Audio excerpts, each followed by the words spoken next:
Future jazz. He's trying to get future jazz Yeah, caught future. up. Yeah. Hypothetically speaking, like we talking about future jazz. Chris, you know that Jason be doing his sessions, right? What you mean? What kind of sessions? He be doing his he be doing his music sessions. Oh no, I know. Oh no, Jason like a music encyclopedia. Right. So one time Jason recently had a session and I saw musical in the title. So Yeah. I was like, Jason, you doing I can't stay, bruh. But like me and that's another thing that me and Jazz relate on. Like we like musicals. She over here like she expected me to come in here with some Hamilton music. I heard it's good though. Hamilton. That soundtrack is fire. So I thought Jason was about to be dropping some Hamilton on one of his sessions. I was getting ready. What did you drop? It was just regular music. I just put musical as the title. Oh, it had nothing to do with that. But Jazz, when I told Jazz, I thought I was gonna get judged. I'm like, I'm gonna watch Hamilton and whatnot. She's like, oh my God, I just stopped playing that soundtrack. That's all I played for like X amount of time. I'm like, damn, for real, you was in this, you were into it. I'm not gonna lie. Well. It did. And the soundtrack had me in a chokehold for like 6 months during quarantine. Oh wow. And plus that was when I was like really in love with Vante Diggs. So you're not in love with Vante Diggs no more, is what you telling me? No, my love has shifted back to my original less material, which is Javante Rhodes. Okay. Yeah, that's Vante's is what it is. That's a big jump. Actually, it's David. I don't know where she got Javante from. His name is David. Oh, it's David. Oh, okay. Because I was gonna say Davante Adams right there too. If it's Vante. And you see, my love wasn't strong because I couldn't even say his name correctly. So you fake. That's what I'm hearing. Whoa. That's I'm hearing not you what fake you're and hearing. flimsy. That's what I'm, Jason. What you hearing? Let's get a third opinion. This is not what we doing. Can we? It's not what we doing, but let's get to what we doing. Good evening or morning whenever you listen to this. My name is Jason. I am joined with Jazz. How you doing? I am good. I'm good. We have another guest appearance by Chris. How you doing today, young sir? I'm doing great. Thank you again for having me. Been a pleasure, man. This was one of the movies that we felt like we had to bring you in because you've been championing this movie when it came out. We've talked about the original, we talked about the remake, and I think you said that was one of the best remakes to you, right? Yeah, it's up there for sure. Mm-hmm. But we're here today to talk about Evil Dead Rises. This is episode 51 of the WasItGoodTho podcast. We'd like to tell everybody, please like, share, subscribe. We do appreciate everybody who comes out and listen. Of course, this episode will get off the rails. The movie is definitely insane when you watch it. A lot that goes on, so you may not be an episode you want to listen to with children. Just putting that warning, not that warning, but that warning, not a warner, put that warning out there for you. So it's been 10 years since the last Evil Dead movie. I'm not sure how much of a connection besides the actual book we have, there's Easter eggs from even the original movies. But Jazz will be leading us down this path of the Evil Dead. So I'm gonna pass this over to her. I was like, I know you're not about to call me evil. Like, I hope that's not this time. Right. Thank you. But yeah, so Evil Dead Rises, and I know before I saw this film, because I think I saw it after you guys, and it was a lot of people speaking about the opening scene of this movie. And so I believe Evil Dead Rise dropped a couple of weeks after Scream 6.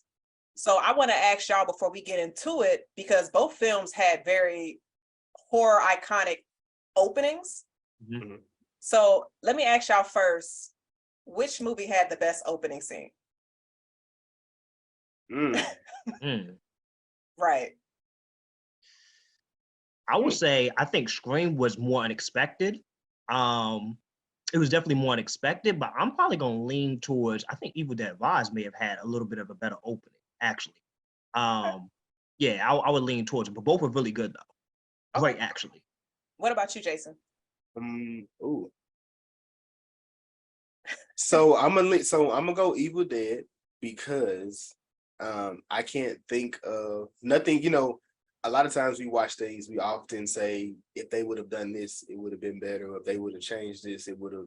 I don't have that instant feel, and I've watched this a couple of times. So Evil Dead, I don't have that. Scream, I enjoyed it. You know, I maybe even loved it, but I felt like there could have been a tweak to it, and it would have, but it would have impacted the entire movie with that tweak. As opposed to this here, I can't think of a thing that would have changed it or made it better, and I'm okay with the way it was. So I'm going Evil Dead. Okay. How about you? You know, I'm Scream all day, every day. But are you gonna be biased in this? I'm going to say no. So I'm going to stick. I'm a vote Scream. Okay. For multiple reasons, because like y'all said, and we discussed already before, that opening scene was truly unexpected, and it was a lot different than the other opening scenes of that franchise. But also, this one was kind of as well, and I'll definitely get to it. Just comparing from the 2013 Evil Dead of how that opening was. So, and then where they went with this particular movie. But I definitely wanted to get you guys' opinion on how this opening scene was. What was you about to say, Jason?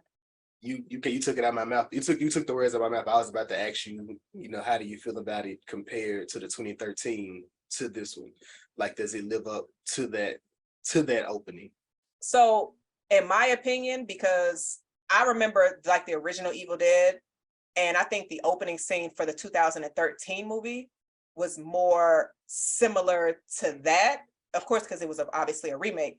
This one kind of threw me for a loop because you're already seeing what's going on. I'm just like, wait a minute, I didn't see sis get possessed yet.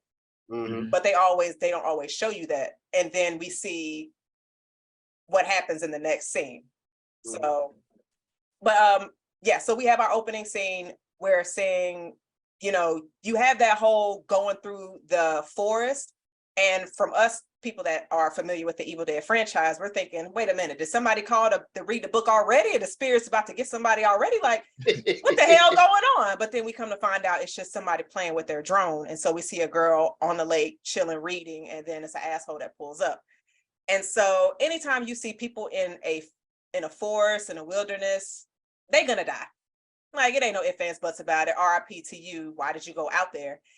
But with this scene, we see the young lady, and she goes to visit her cousin, who's obviously not feeling well. Sis is in a bed, sick, and we're just not sure exactly what's going on with her. Obviously, anybody can assume she's possessed because she's not really saying much. But what did y'all think of this, like with this scene of her cousin? I didn't really get her name, but the young lady that's in the bed sick, her name is Jessica.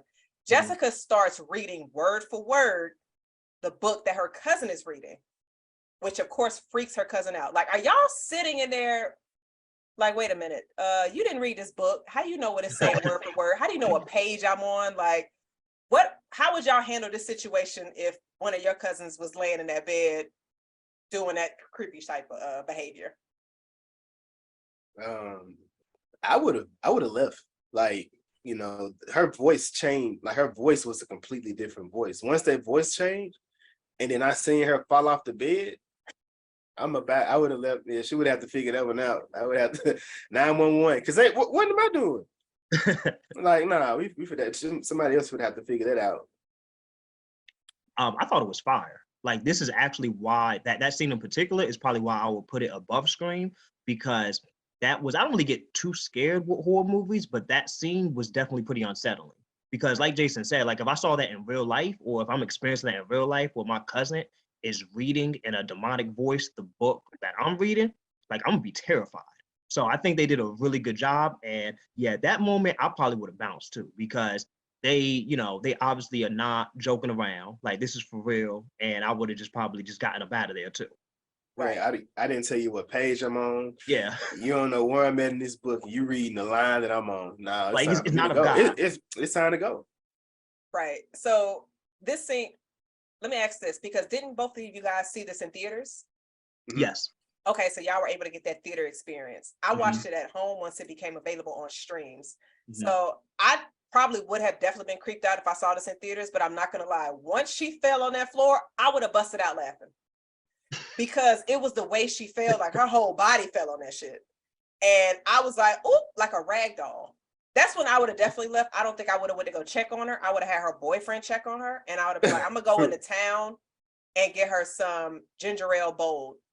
Like that's what she seems like she needs, because whole body fell on the floor, and then obviously she starts throwing up this white liquid. There's no solids in there. It don't like she had anything. That's another red flag where I'd have been like, nah, I'm not about to see if you're still alive. Anybody close to me listening to this, yes, I'm the wrong person to go on a cabin trip with, because I am not going to investigate if you're still alive. Look, if you start to do some demonic behavior, I am going to head out. But anybody that knows me should know that type of behavior is expected. Mm-hmm. But then we see Jessica is splitting wigs, literally. Like, was y'all expecting that? And I feel like it was kind of that should have been a sign at the beginning, because we see her playing with her hair, like she was playing with her ponytail. But then when Jessica took that wig off, I said, "Oh, sis, like full on scalp." And she quoted the book, or no, she was talking about the boyfriend, and she repeated a quote that she said about the boyfriend. Like, now at this point, well, I mean, shit, you about to die anyway. Your brain is sticking out, so. Not necessarily, but I would have been. Shit, I would have been had her keys in the car, and I would have been rolling. Like, she would have had to catch me. Right. I was actually surprised that I thought she died in the cabin, so I was actually surprised that she made it out there. So I mean, I guess you can live, I guess, maybe with being scalped. I mean, yeah, I mean, it's die. Not. I mean, it's not a. I mean, it's just. I think. So I don't. Yeah, I don't think it. I don't think it would have been a thing that, because it wasn't any kind of no real damage to anything. It was just the top of your head got shaved. So yeah, Jason, her edges are gone. Yeah, they gone. They gone. She bald. Yeah, they showed it when she made it outside. She dropped the scalp on the ground. She did. This movie, these movies do a great job at doing that, which is just so sick. Where they leave, it's like in the first one, the guy, when his girlfriend died, when she was cutting her face, he slipped on a piece of her skin. Like, yeah. But then we see the boyfriend. He turns around. He sees sis on the ground, scalp gone. Jessica's out there, and she gets his drone and like cuts her face, and she falls in the water. Are y'all jumping in the water after Bay? Hell no! What? She done. If she grabbed my thing to intentionally harm herself, yeah, I'm leaving at that point. Caleb lost his mind. And about this scene, a lot of people had questions who didn't like this movie about that scene, about why she would do that, and I like messing up her own face. But I think it's the demon. So this is random, but in The Shining, in the novel, at the end of it, when Jack is possessed, he does the same thing. Like, he just mutilates his face, and I think it's a sign of them like destroying any connection to their past self. So like, once they mutilate themselves, it's like they're destroying like the person that they just I think her name was it Jessica or Teresa? Teresa, one of them girls. So they destroy their face as a way of just like kind of like disconnected from who they used to be, and this is the demon.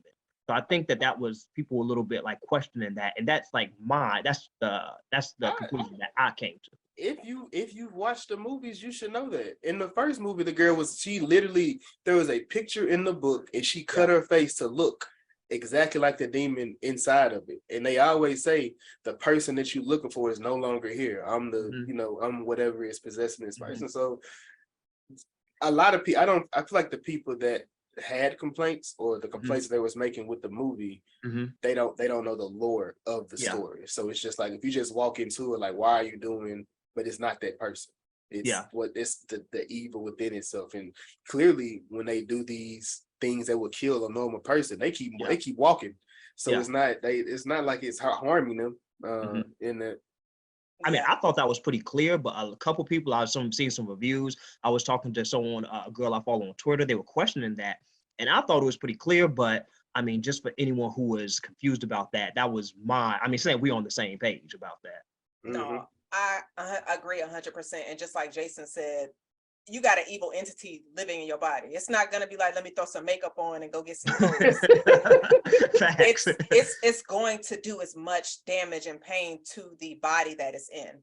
So anybody watching this, anybody seeing previous films, it seems very self-explanatory. And it's not nothing for me to question in this movie. It's on brand. So but so you said his name was Caleb. Caleb. Caleb jumps in the water to save Bay. Caleb got his head ripped off.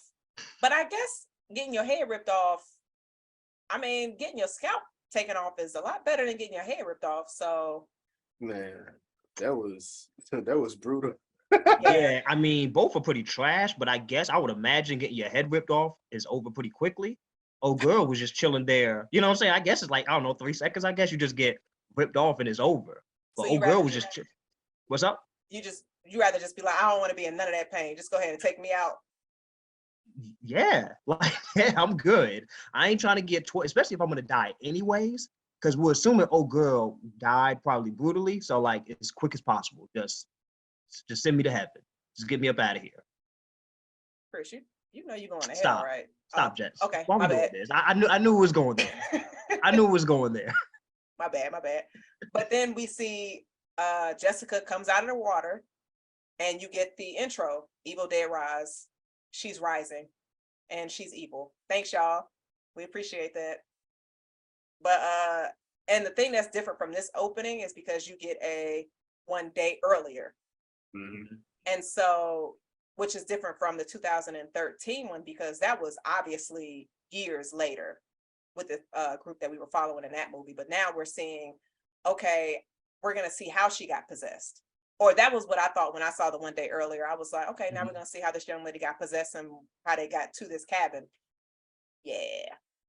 That's what I thought too. Yeah, I thought it was going that way too. Right. But I appreciated it, but it was definitely different. And so we see a young lady in the bathroom taking a pregnancy test in a very dirty looking bathroom. Beth is pregnant. Congrats, Beth, even though she didn't seem too excited. This not the franchise you want to be pregnant in. No. Nah, it's not. So souls get taken in this. But and Beth seems like she's working in a like a club type of environment. Mm-hmm. Like a concert that was going on. Like definitely like they were in a club, but it felt like there was like a show going on at the club. But it felt like a small venue, a small concert going on. It did. Right. And we didn't get too much information on who she was, but I was just like, when I looked at it, I was like, okay, this isn't the young lady that was in the opening scene. So I was just like, okay, who is this? And then we get introduced to the family, the main family of the movie. What did y'all think about, I don't know what their last names were, but Ellie and her kids? Like, what did y'all think about this very artistic and unique family? Yeah, I feel like we just talked about Sid recently, but we obviously Cassie, it's like Sid, she's in there making weapons out of her animals and dolls. You got the oldest, Danny, DJing in the room, dancing, kicking it, and of course middle child. I don't know if this is a middle child reaction or what it was, because she's kind of rebelling against her mom, saying what she gonna do, and her mom's like, "You're not doing that. Sounds good." And her mom is she a tattoo artist? It seemed like she was a tattoo artist, or maybe crocheting, maybe, or maybe she do airbrush, maybe. I don't know. It seemed like it, but that's what that little tool looked like. Yeah, I thought that too. I wasn't sure. I didn't think it was tattooing because I just got the sense that like that would be more like her sister. So I thought it was maybe some sort. I'm not sure, but did you see her body? Who you talking about? What's her, Ellie? I think that's just the actress had tattoos. Yeah, I think it's that. Just I think it's that. Well, with her character. That's what I'm like. She had just dyed her hair. You know what I'm saying? So I don't know. She seemed like she was pretty vibrant, like the kids. Like it matched. You know what I'm saying? The energy definitely matched. Only reason why I say that because I was just imagining there was like a contrast between the two sisters. So like you have the one that was more into like I guess I'm stereotyping here. That was like the rock, into the rock scene. So it's like she would maybe have more the personality of like a tattoo artist, where Ellie would be more the responsible one. So I'm totally guessing here, but I just thought there would be like some sort of contrast between them. Also, I thought that, I can't remember her name, but the middle child, I thought she was the oldest at Bridget. Thank you. I thought she was the oldest at first. Like just watching it, she gave like oldest daughter energy at first. I think that's middle child energy. Okay. I'm the baby, so I can't speak on the energy of older and middle. I'm the youngest too, so I can't speak on it either. I'm the oldest.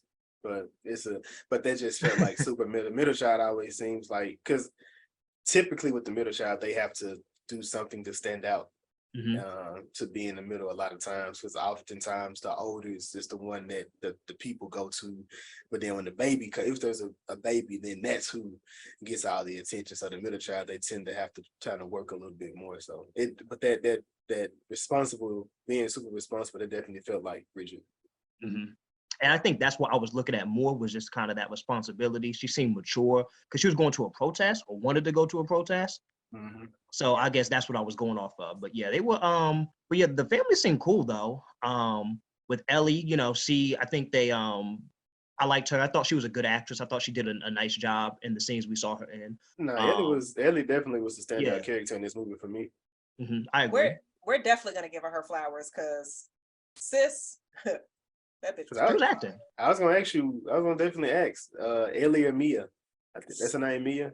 Oh, it is. I think Ellie bodied, but Ellie had a lot more scenes. I was gonna say that because I just feel like, comparing the two movies, Mia's biggest scene that she showed a lot of character in is when she was locked in the floor. When she was talking to the girl in the back in the kitchen. Yeah.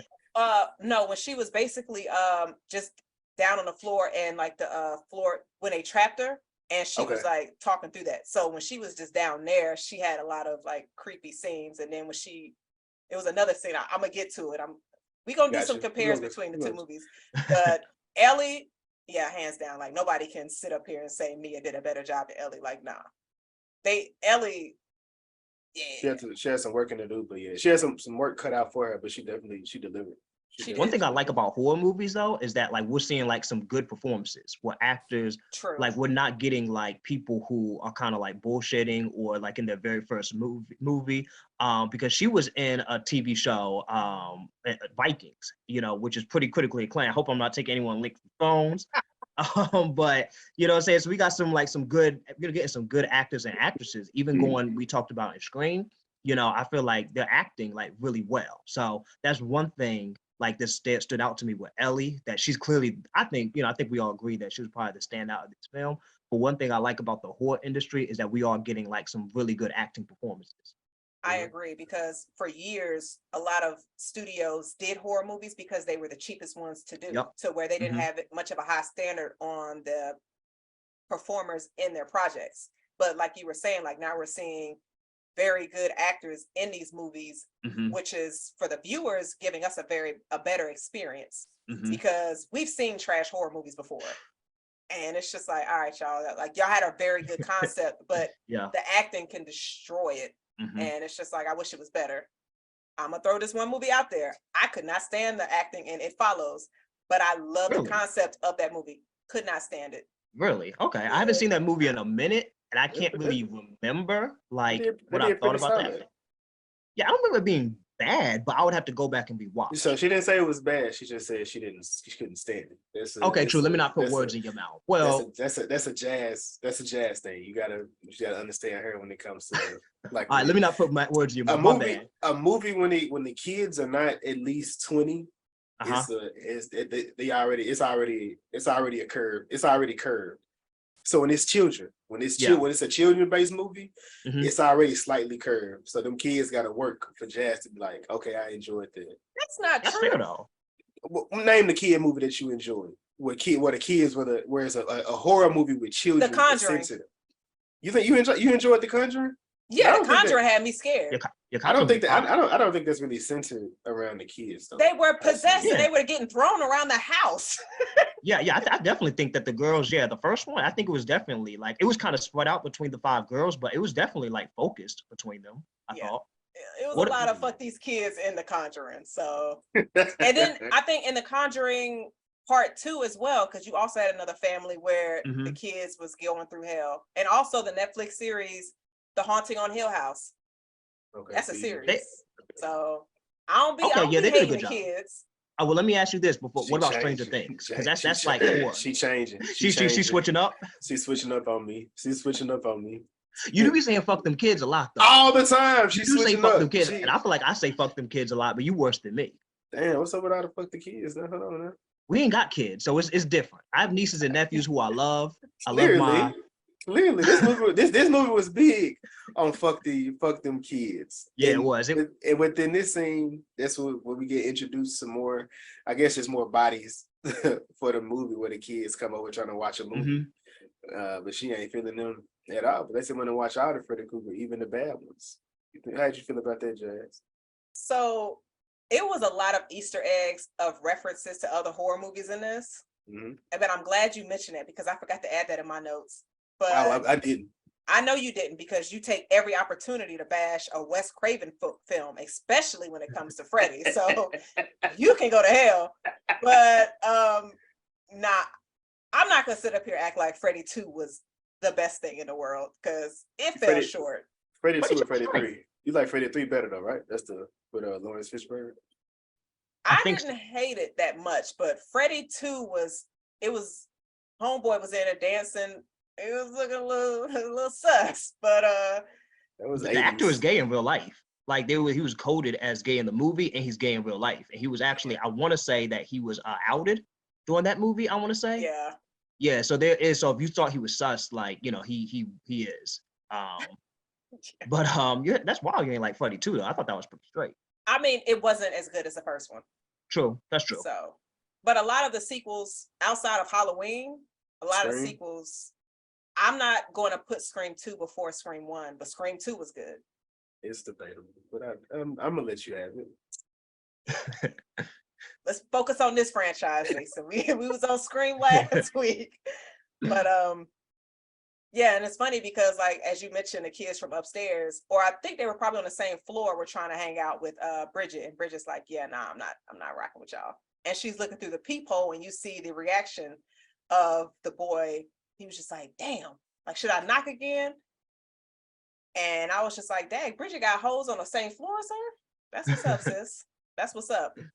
And so Ellie is washing her hair and the kids are doing whatever around the house, playing and all that other stuff. And you see that sibling relationship and that closeness. And then we see Ellie answer the door and Beth thinks it's a smart idea to scare her. Be careful who you try to scare because if they hit you in your face, you can't be mad, which is what Ellie did to Beth. Hit her in the face and was just like, what are you doing here? Obviously, she didn't call ahead of time, which is like, sis, you need to call first. And that's white people shit, though. They do that. They just pull up on each other. Hopefully, we ain't got there aren't white viewers, but they do that. I got white friends, and they're notorious for that. We take all viewers and watchers on this podcast. I have some people just pull up, so yeah, it happens. Of all races. I'm gonna treat you like, well, I'm not gonna say that, but I'm just gonna look at you like I'm not answering the door. I'm just gonna, if you don't call ahead of time, unless it's an emergency or unless you VIP in my life, don't be pulling up. But so Beth is here, she's with the family, she's over here talking to them, telling them about her travels, and their kids are asking her questions, and she's bringing different gifts. And she brings a gift for Ellie's husband. Uh-oh. Sis didn't get the news. Ellie's husband is gone, which is very awkward. And then Ellie is just like, yeah, kids, go get some pizza. I need to talk to your aunt real quick. And so they leave, and then pretty much you see the communication and relationship between the two sisters. Obviously, Ellie is, like you said, Chris, is that responsible sister. She's just like, well, I tried to reach out to you and let you know he was leaving. And you never picked up because you're on the road being a guitar technician, AKA a groupie hoe. Have y'all ever heard of a guitar technician? I would think that's a real profession because guitars are used during performances. Somebody needs to be able to fix it, right? Yeah. I mean, I'm pretty sure it was just given just because she's on the road, following, regardless of her job. It's just, that's probably one of those moments where, what is it? I can't think of what it's called, but when people automatically label you one thing because of a job or a position in where you are. Like they just automatically make her be something that she's not. But I mean, she may be because she's clearly pregnant. So she's doing something. And am I the only one that got this awkward energy like she may have been dealing with the husband? Was that just me? Nah, I didn't pick that up. I didn't either. I kind of, because she was just like, you know, he left, like, and she was like, oh, I mean, like, I understand that's her sister, so she could be upset for her sister, but it was just kind of like I thought he may have left trying to follow her, but I'm like, nah, it didn't come back up. So that would have been. What makes you think that? Crazy. It just felt like that because when she said it, because she's like, I don't know how husband and sister relationships work, but I don't know how many sisters on the road buying gifts for their brother-in-laws. That's it. Again, that's me. I don't. That's not in my circle. So I don't know it to be able to even speak about it. So I can't really say. I guess Oh, go ahead. I'm sorry, Jazz. Go ahead. Oh, no, I was gonna say, I guess a situation to where she's getting gifts for everybody. You just don't want to leave the husband out. Yeah, Oftentimes they do it for the kids and not the parents. But that's your sister. I can see that. But like the brother, she got the brother-in-law gift out second. He wasn't even like last. She didn't even see him at the table. And maybe she got his gift. Maybe she thought he was at work. So Jason, if one of your siblings is married and got 2 kids and you travel out the country and get everybody a souvenir, you mean to tell me you're not gonna bring nothing back for your cousin or your sibling's wife? Don't ask me that. It's crazy, Jason. You for real? Don't ask me that. Hey, that's wild, Jason. Hey, that's wild. I ain't gonna lie. That's kind of wild, dog. Don't ask me that. Don't ask me that. Well, Jazz, I'll say this because I have a sister-in-law and a brother-in-law, and I have nieces and nephews, and I would get everyone a gift. Like Christmas, I would get everyone a gift. I wouldn't just get everyone except for my sister-in-law or brother-in-law. Personally, no shade, Jason. No, it's not shade. Again, that's just not what I'm into, or that's not what I'm around to be able to. Because I'm not saying that you're wrong. I'm just saying I haven't seen it to be able to speak for it. Like when I did have a girlfriend, we got to the point of where they were buying gifts for each other. Like she was buying gifts for my mom, my grandparents and stuff like that. They were buying gifts for her. Yeah. And things. So I got to that point, but I've never been in the marriage situation where, and like I'm the oldest, so my siblings, they better not have, I'm looking at me telling them they better not have kids, better not be married, but that's not a thing that we into. So yeah. And I think if it's a situation to where somebody who I want to get a gift for, if I don't know something that their spouse likes, I'm just getting them both a joint gift that they can both utilize to where, and sometimes that is more beneficial. But I don't think Beth was sleeping with Ellie's brother, because that'd be a wild Tyler Perry twist, and we don't need. Yeah, that would be wild. That would be a great soap opera. If he was the daddy, it would have been like what if Ellie would have been like, and the father is doing when she was the demon, and she's saying it, and she really tried to, like, that would have been like that would have been, you were like, okay, we might be cheering for Ellie now. I mean, that could possibly be a story used in part 2 because the movie was so successful that they could use. Oh yeah, but true. I don't see. No, I don't. Or Cassie rolling up like, all right, not another book made from skin in the same room as me, because I don't need none of that. But it's a possibility. I mean, it's not like they didn't get squirt with a lot of DNA, but we'll get there. That was a reach. Okay, I got it. Was it though? We gonna get back to it because I'm gonna explain it. It ain't that much of a reach, but gotcha. So the husband is gone, and then we see it's a hurricane. Obviously, I live in Florida. It's an earthquake. So the kids pull up to the garage, and they're carrying pizza, and Cassie's trying to drink her drink, which is the farthest drink from her face, and not the one close. Sis, shift the damned holder to you, but you never let the youngest carry the drinks. Why do I know that? Because I am the youngest. They never let me carry the drinks because I will what? Drop them. I don't drop nothing no more, but at the age that Cassie was in, the chances are very high. I mean, they dropped the oldest dropped the pizza in there. And so, I mean. But Jason, you gonna let a child that's Cassie's age carry 3 drinks with no earthquake? Like, come on. And Bridget dropped the pizzas because there was an earthquake and they were in a fucking car garage. I would have been mad about that though, because the pieces would have, like, even after she dropped them and everything stopped, she could have back picked the pieces up. Like, she did. Did she? Yeah, I think they did go back to get it. She was eating on it, but that was when Danny's dumb ass was like, oh, there's a hole in the ground. Let me go investigate. Y'all. All right.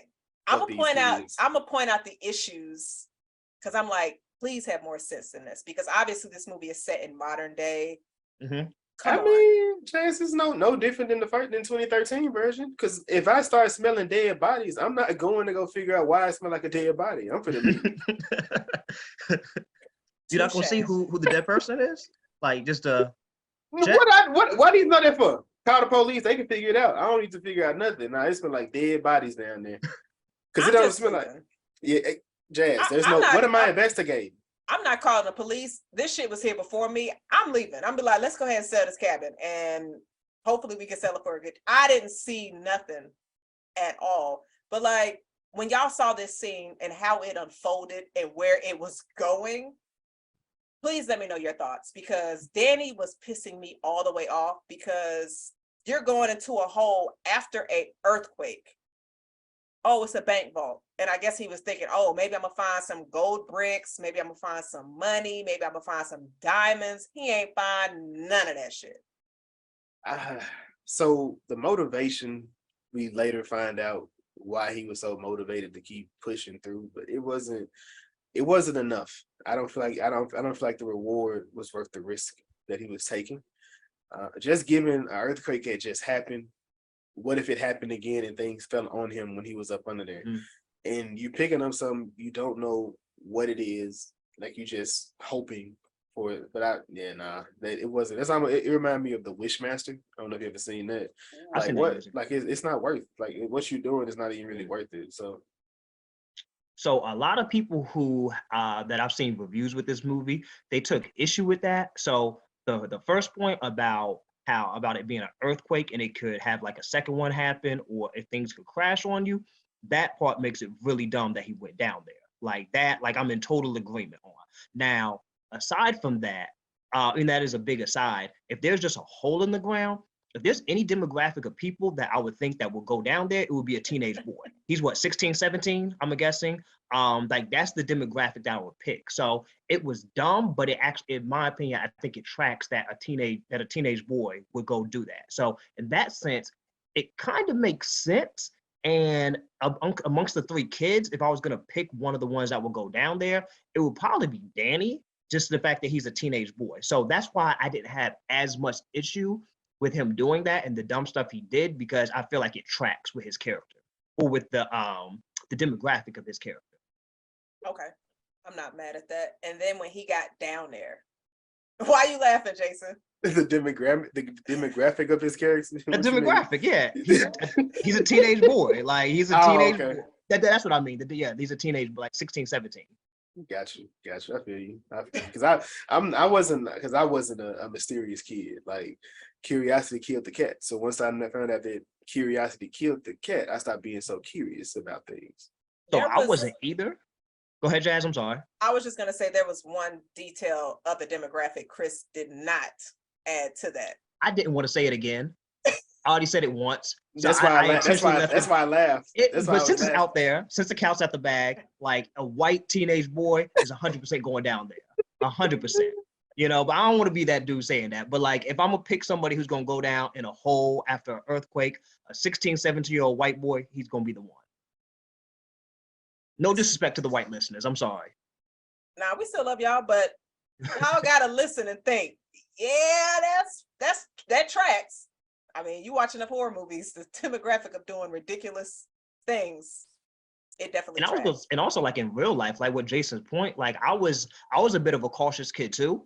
Like I wasn't nearly the daredevil my friends were.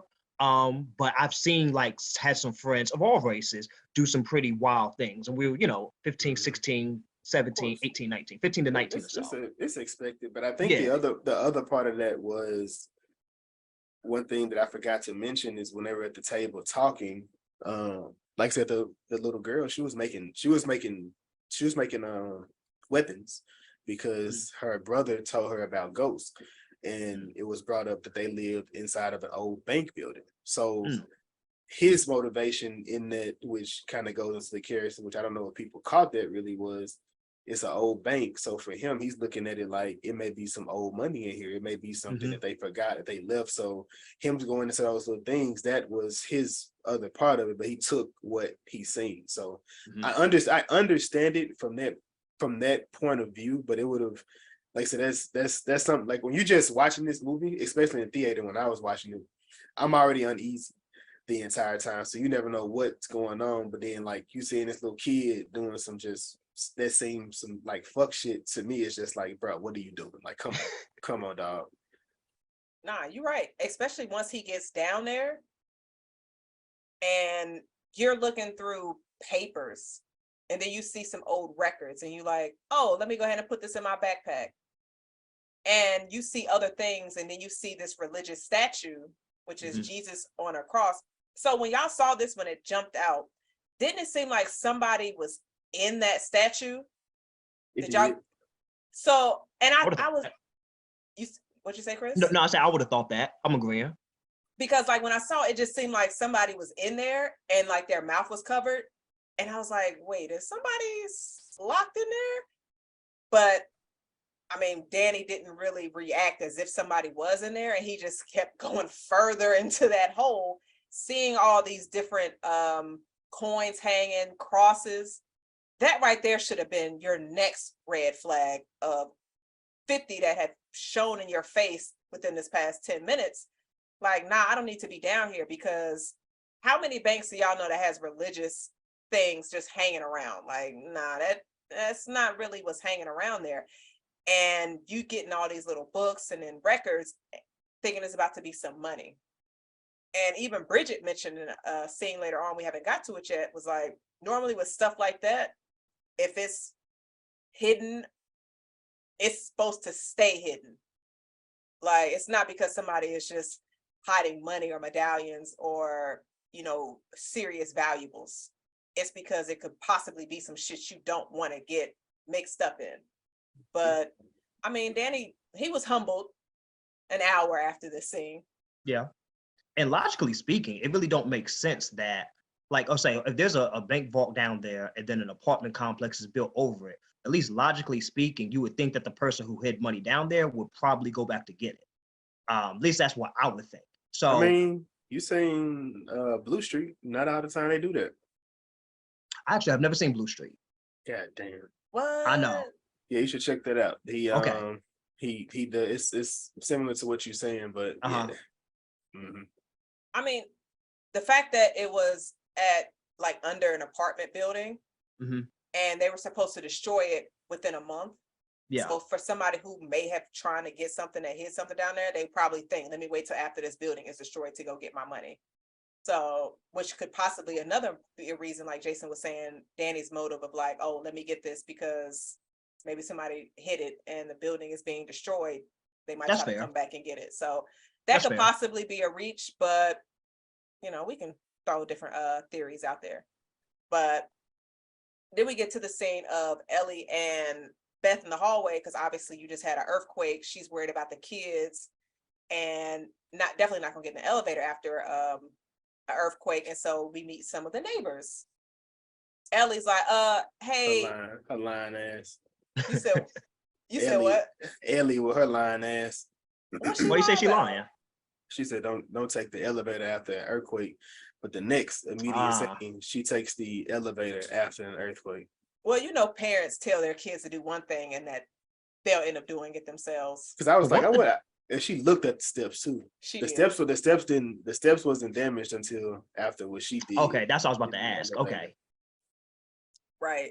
And so we meet one of the neighbors and she's just like, can I borrow your car to go find the kids? He said, I'll drive you. Which was the perfect response, because I'm not giving my neighbor my keys to go find their kids. Like, and it's storming outside. Like, nah, sis. And then we see another neighbor who's just like, who are you? He's an older gentleman talking to Beth. So do y'all like, it's wild because now you see he's just like, oh, so you're that sister that's traveling. Obviously, Ellie talked about Beth to her neighbor. What did y'all think about this scene? Because Beth's pregnancy and her profession is somewhat in the background of a lot of scenes in this movie and is brought up consistently. And so like this is another scene where, because I forgot, did he say, oh, he was like, are you the groupie sister? Yeah. Yeah, he asked her if she was a groupie. Yeah. Beth looked at Ellie like, bitch, what did you tell him? Like, what did y'all think about this scene? You know, Jazz, my thought and probably my biggest criticism of the movie is that more of this backstory should have been explored. You know, there obviously is like a disconnect between like the sister's career choices and what Ellie thinks about it, but really it served as no more than dialogue. And even with the husband leaving, that was not really a huge plot point. It could have just And like based on like, what's up? And that's why I brought that up. I'm like, did she deal with it? Like, is that where the shift between them happened at some point? Because it seemed like they were close, but then they stopped being close. And I thought that may have been like the rift that would have caused the shift in them. And also, it's kind of alluded that, because really, like the main riff was just that Beth wasn't picking up the phone, you know, so nothing happened. But in the leading up to the movie, I thought that there was like beef between the sisters, but she just didn't text a call back. So I don't know if maybe in the director's cut that maybe some of these background side stories are explored more. But really, probably my biggest criticism of why I think this movie was good and not great is because a lot of this stuff just kind of went nowhere. I think it does, actually. I think it's paid off when it comes to, because we are assuming that Beth isn't the responsible sister in that, but she has to be responsible for the kids. I feel like that's where the payoff is. But then that one scene with Cassie, and she said, "You're gonna be a good mom," but she's like, "Why you say that?" Because you know, had a lot of kids. And that's and you know, we look at it, some people look at it as if you're lying to a kid, but you should shelter children from some things. Everything isn't meant for kids to try to carry, because once a kid starts trying to carry a burden that a parent does, it changes the kid. And that's facts. And you don't even, and sometimes that kid never returns. Yeah. I think definitely like as you get older in life experiences, because kids are innocent. And as we get older, things that we experience, percentages of that level of innocence goes away. And so, like you said, sheltering a child, especially at that young age, you don't want her to be exposed to too much too early. Granted, she was exposed to a lot of shit this day. So Cassie was wild, but she was wild before we even got there. Yeah, the fact that she's over here making weapons and cutting off her doll baby's heads. Yeah, that was wild. Get that baby some therapy. Get that baby some therapy. Yeah. But Chris, I want to piggyback off of what you said, because you were saying how some of the dialogue didn't seem like it went anywhere. But I think it was important to realize the connections that sisters have. And we learned that anytime that Beth needed something, Ellie was always there. But that one time Ellie needed Beth, she wasn't there.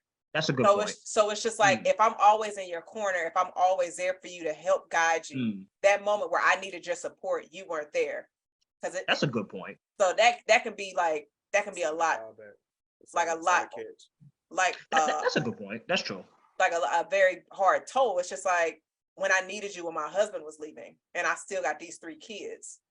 And so it's just like that burden just increased on her. She just like, obviously their parents are not in their life, or their mother went through a lot of things that we didn't really get too much of a backstory on. It was like hinted, but it didn't really go too many details in it. And so, and then when Beth finally listened to that voicemail, and she just like, it was there, I was calling you, but you didn't make me a priority with everything that you had going on with you. But anytime you need me, I make you a priority. So it's just that disconnect that like that can be huge, especially when it comes to like sisters.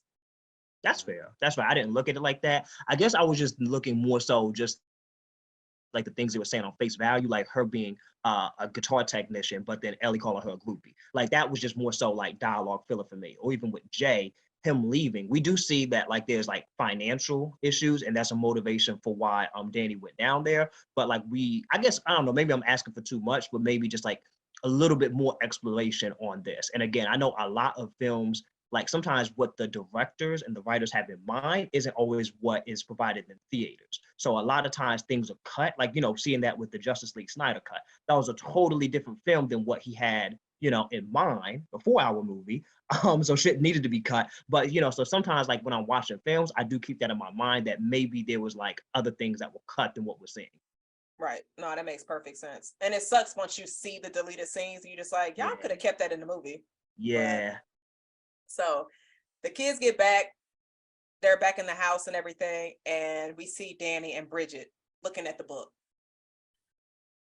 Bruh, this is a new book. Because this book didn't have teeth and shit before. So it must be a bunch of books out here just lying around in different places. Bruh. There's nothing about this book that makes me want to say, let me open it or try to see what's in it to sell it. I'm sure this book stinks because it's made from human skin. So let me ask y'all that, well, no, human skin normally, you think it was a black person's skin because the book is brown. It probably just rotted and decayed and discolored probably. Just making sure it's not no melanin person because we don't be dealing with them spirits and shit like that. Like, nah, but touche. Evil Dead 3, Baton Rouge, baby. Yo, I'm not gonna lie, that would be That'd dope. be fire. Like with That'd some be pretty voodoo fire. in there. Yeah, that would be real fire, actually. Evil Dead 3, Baton Rouge. Look, we gonna make better decisions because the decisions in this movie completely terrible. But we see Danny trying his hardest to get this book open because, and also I forgot to mention this earlier because I remember when Ellie was telling Beth that since the building is being destroyed, they haven't found anywhere to live. So they have about a month to find somewhere to live. And she just like, I gotta pack stuff up, but I don't know where we're gonna go. So which could also be addition to Danny's motivation as to like, we gotta sell this book that's made from human skin. So he tries to open it, his finger gets cut, and then the book drinks your blood, and now it's open. Red flag. I would have thrown it out the window. That's what I would have done. I'm just like, why are you still looking at this? And then anytime we see these movies and somebody opens up a book and they're just going through all these creepy ass pages, like looking at these pages, does this seem like something that makes you want to say, oh, let me go to the next page and then the next page after it opened since my blood spilled on it?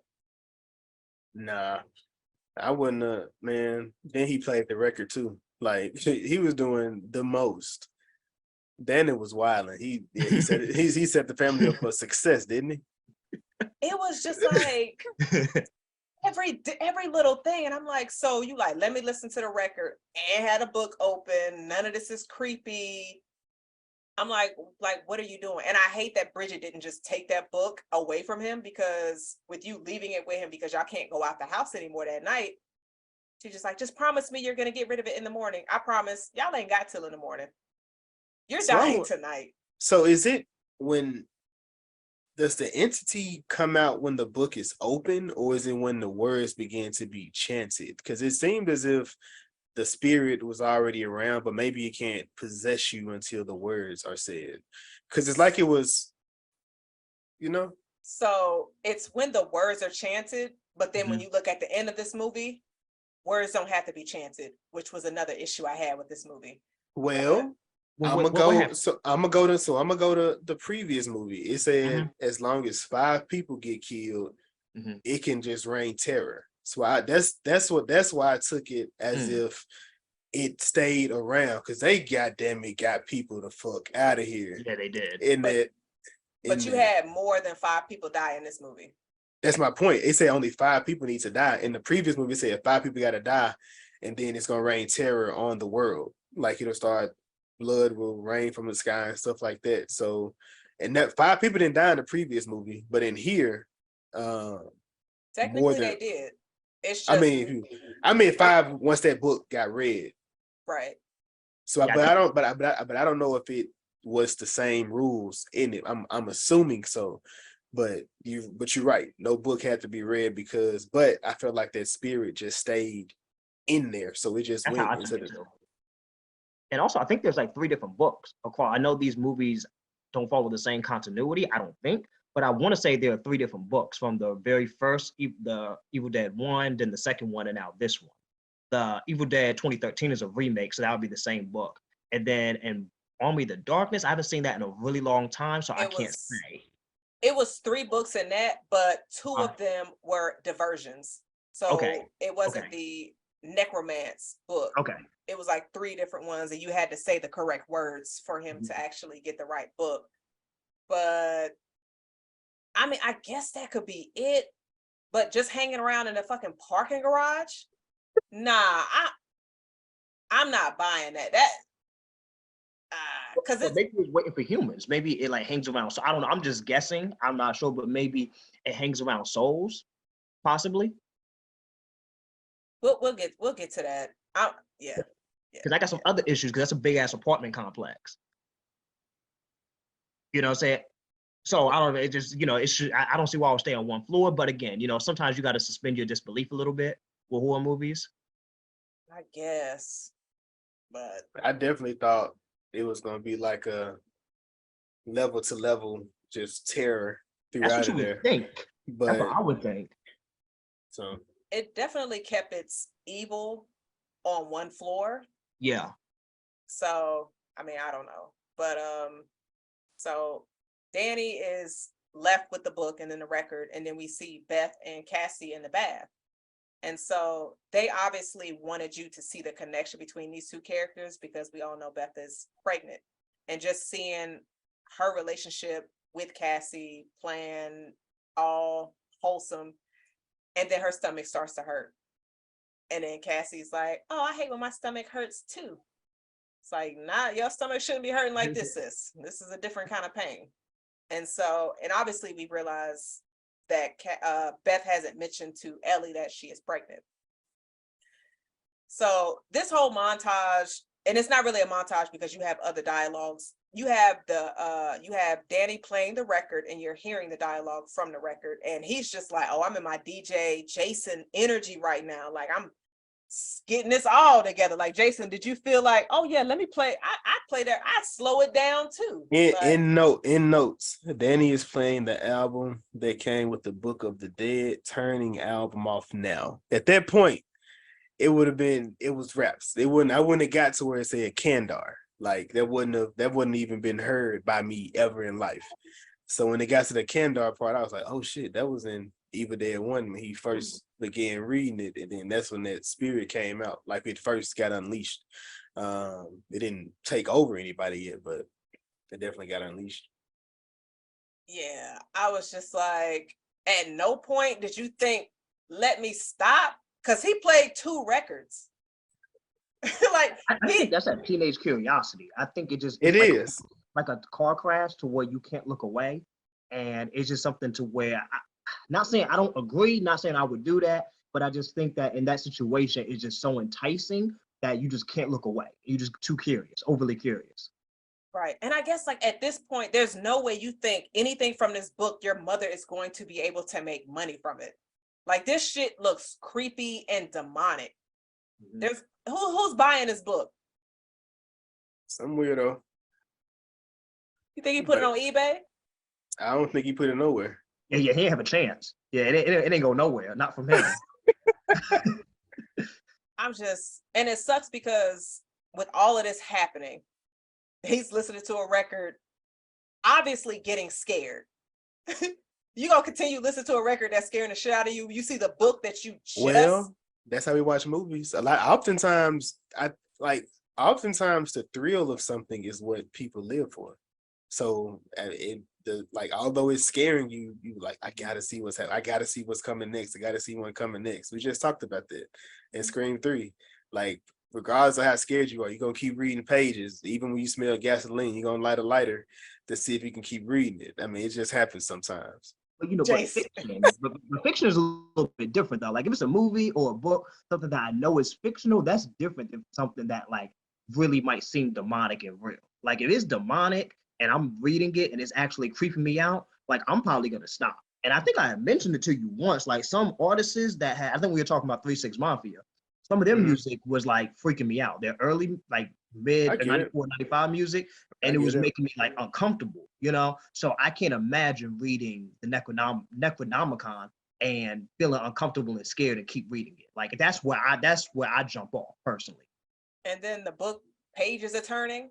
Yeah. Like it went. Jason, did you see wind in this episode? Did you see wind in this shot?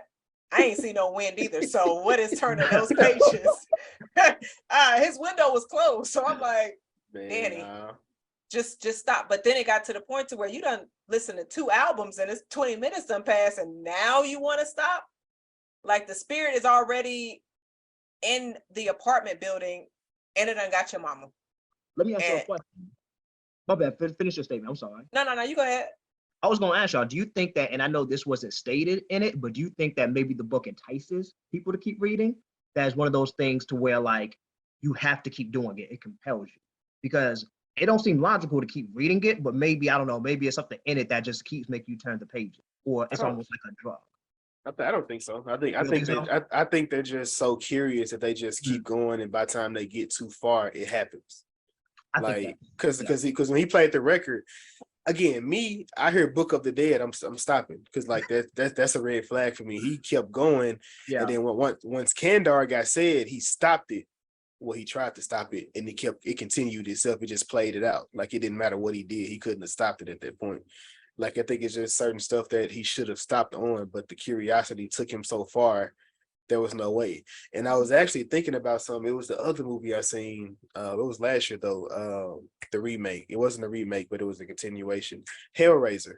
And Hellraiser, that little thing, people were buying that. You talking about, sometimes they set you up to take it from you. A lot of people were setting you up to take you from you to try to get this unattainable power, but that's typically what happened. Like them people kind of get compelled into, doing that. But Chris, I'm not mad at that because when you look at their eyes and their reaction as they're reading, so I wouldn't be mad at that to where it just, if it was some type of energy that made you want to keep reading because it is in fact the Book of the Dead. And then when we were listening to the record, the individual that was recording, he was like, we read the words and even though they didn't want us to do it, and like he just kept reading and then just talking about the entity within it that was, resurrected or conjured as you read those words. So I actually wouldn't be mad at that if reading it made people want to continue on, because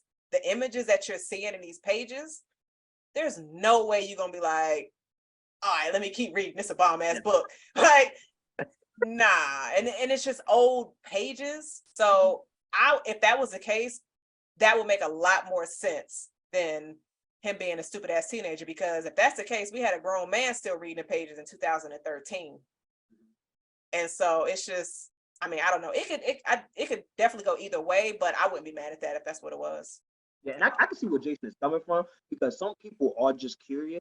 And if you're just reading a book, you don't think that, like, okay, this is going to possess my family and kill everyone. It might be creepy. It may be something that you don't think, you should be reading. But I can see someone believing that there aren't going to be any real life consequences, like to death.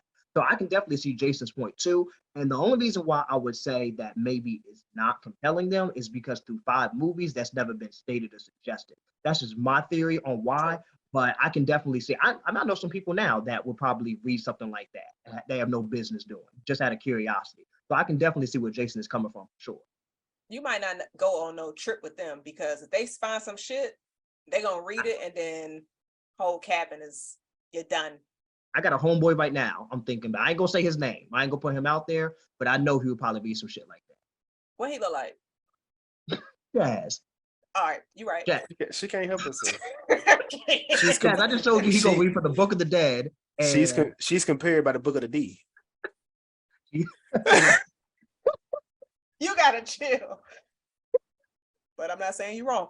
But in the next scene, so we have Ellie. She's going to wash clothes. Spirit is coming. It gets her. And so let me ask y'all this, with this scene of Ellie getting tied up in the elevator, who had it worse, Ellie or Mia, when Mia got tied up when she was in the swamp? It almost seemed like it almost Mia, it almost seemed like, Mia was sexually assaulted. Right. Yeah. because we didn't see like it go inside of Ellie. Ellie that I can think of. Like she was definitely twisted up, yoked up, like her bones was like flipped and things like that. But when Ellie, she got the same exact thing, which it made a lot more sense because it was in the forest. So, trees, things like that, living organisms, you could see a possession or something like that. And it also made more sense because you seen a witch. Like you seen that spirit out there with her. You didn't see that with Ellie. It was just Ellie in an elevator, which it still worked for me because it's a movie about spirit. So you kind of You don't expect to see it. You take that, but it would have been dope just to see that in her, like behind her, maybe like whispering to her or talking to her or just in the room. But like I said, in the Evil Dead, you seen that whatever that was, it went in her mouth and inside of her vaginal area. It didn't go in her mouth. It came out of the mouth of the other person, and it went inside her vagina. Okay, got you. Yes. Yeah, so yeah, Mia. Well, I thought that in this one they were gonna go. Well, initially, just based by the scene, I thought it was gonna go the sexual assault route because the very first Evil Dead did that, and I'm not sure if in the second one. I think the second one may have also, but I can't remember. But definitely in Evil Dead 2013, I'm not surprised that they didn't. But I would say Mia probably got it worse for that reason. But I'm not surprised that in 2023 that they probably left that out and just had her get kind of contorted really violently. But I would say that Mia probably got it worse. Yeah, because when I was looking at it, I was just like, let me see if they're going to go the same route they did in the other film. Mm-hmm. And in this one, it's just like they just had Ellie tied up all, as if she's into top tier bondage, but you didn't see anything presence in the elevator with her outside of her getting slammed around, which beat her up a little bit, but then you just have that scream. And then it goes to the other shot of everybody in the house. But I definitely wanted to make sure to ask y'all that. Of course, Mia, like nobody can sit up here and be like, no, Ellie had it worse. Trust me. Ellie did get fucked up. She did. Was in that elevator getting fucked up. Like that was not a good way to die. I mean, she was still alive, but she had an evil spirit in her that was rotting from the inside out. So she was kind of still alive. That she died later on, that like when they gave her like the funeral, that she died and that the demon resurrected her, like her physical body. That's how I took that. I'm not sure. Maybe I just misunderstood that scene. Right. What are you talking about? Well, who? I thought that Ellie technically did die. I thought she did too. I thought she was dead. And the demon just resurrected her. Yeah, the elevator. Yeah. Well, she died from the injuries. She didn't die in the elevator. She died in the bed. She made it back to the room, and then she passed away. Oh, no. I thought she died in the elevator. I definitely thought she died in the elevator. You think so? Yeah, I thought she died in the elevator, but she walked back in the room. She was already looking like a zombie. Like she was zombified. And, when they was doing the cooking, when she started cooking, that wasn't her. Ah, that's true. The reason why I said I thought she died was because she closed her eyes. She stopped breathing when they had her in the bed. So I thought that was her physical death. And I thought that maybe when she was doing the shit in the kitchen was maybe just the side effects from the elevator. But actually that makes more sense that she did die in the elevator. Actually. I think she died in the elevator, but then her soul tried to speak one more time before she in the middle of her when she was vomiting, like when she started throwing up and she started speaking. That was her last attempt at her. That was her last. That was her. I feel like that's me. Okay. No, I think you're right. That makes way more sense than her dying in the house then. So I don't think she died in the elevator. And I say that because after she had been thrown around, she got up and she was holding her head and as if she was in pain before being wrapped up by those cords. And so she was screaming, and then it goes into that next scene. So I think she was technically still alive. You think that was her? You think that was her that walked? You think she walked into the room? You thought that was her that normally that was cooking? I think she was possessed by the creature, but I definitely think she was still alive. I think she was probably dead. Like maybe when they tried to put her in the tub and that whole scene, because I feel like the creature, it possesses you and it controls you for a certain period of time, and then it completely takes you over. Thinking about what it did for Mia, because Mia in 2013, after she got possessed, she was able to make it back to the house, or they found her, and she was just like, I got to get out of here. And they was like, nah, this is your heroin withdrawals. So she was already possessed at that time, because in this film, Ellie woke up. She was just like, damn, what happened? She didn't say what happened, but she was just like, damn, I just got fucked up in the elevator before she got wrapped up. So that's more so what I'm referring to, because a regular person would survive that being wrapped up the way she was and pulled in the way. If you look at her body, I mean, she might have really good tolerance and might be double jointed. Yeah, that's why I think that's why I agree with Jason now, because the way she was like, her body was like contorted, like it was in another way. Like her body was twisted. But if that's the case, why, like when she screamed that last scream before going to the next shot, why is the spirit screaming?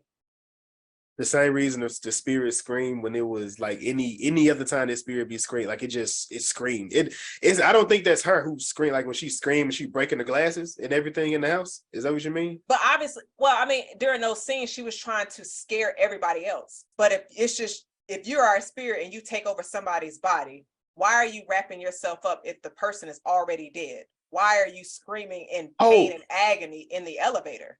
I'm saying, I think that was the point of killing her. I think it was to wrap her up to get, so she eventually had to stop screaming. It wasn't like they stopped it because she was screaming. I think the death is what stopped the screams. So you saying like during that time when she was wrapped up and she has that final scream, she's still alive and dying, and then the next shot she's already dead, not with her getting thrown around the elevator killing. Oh no.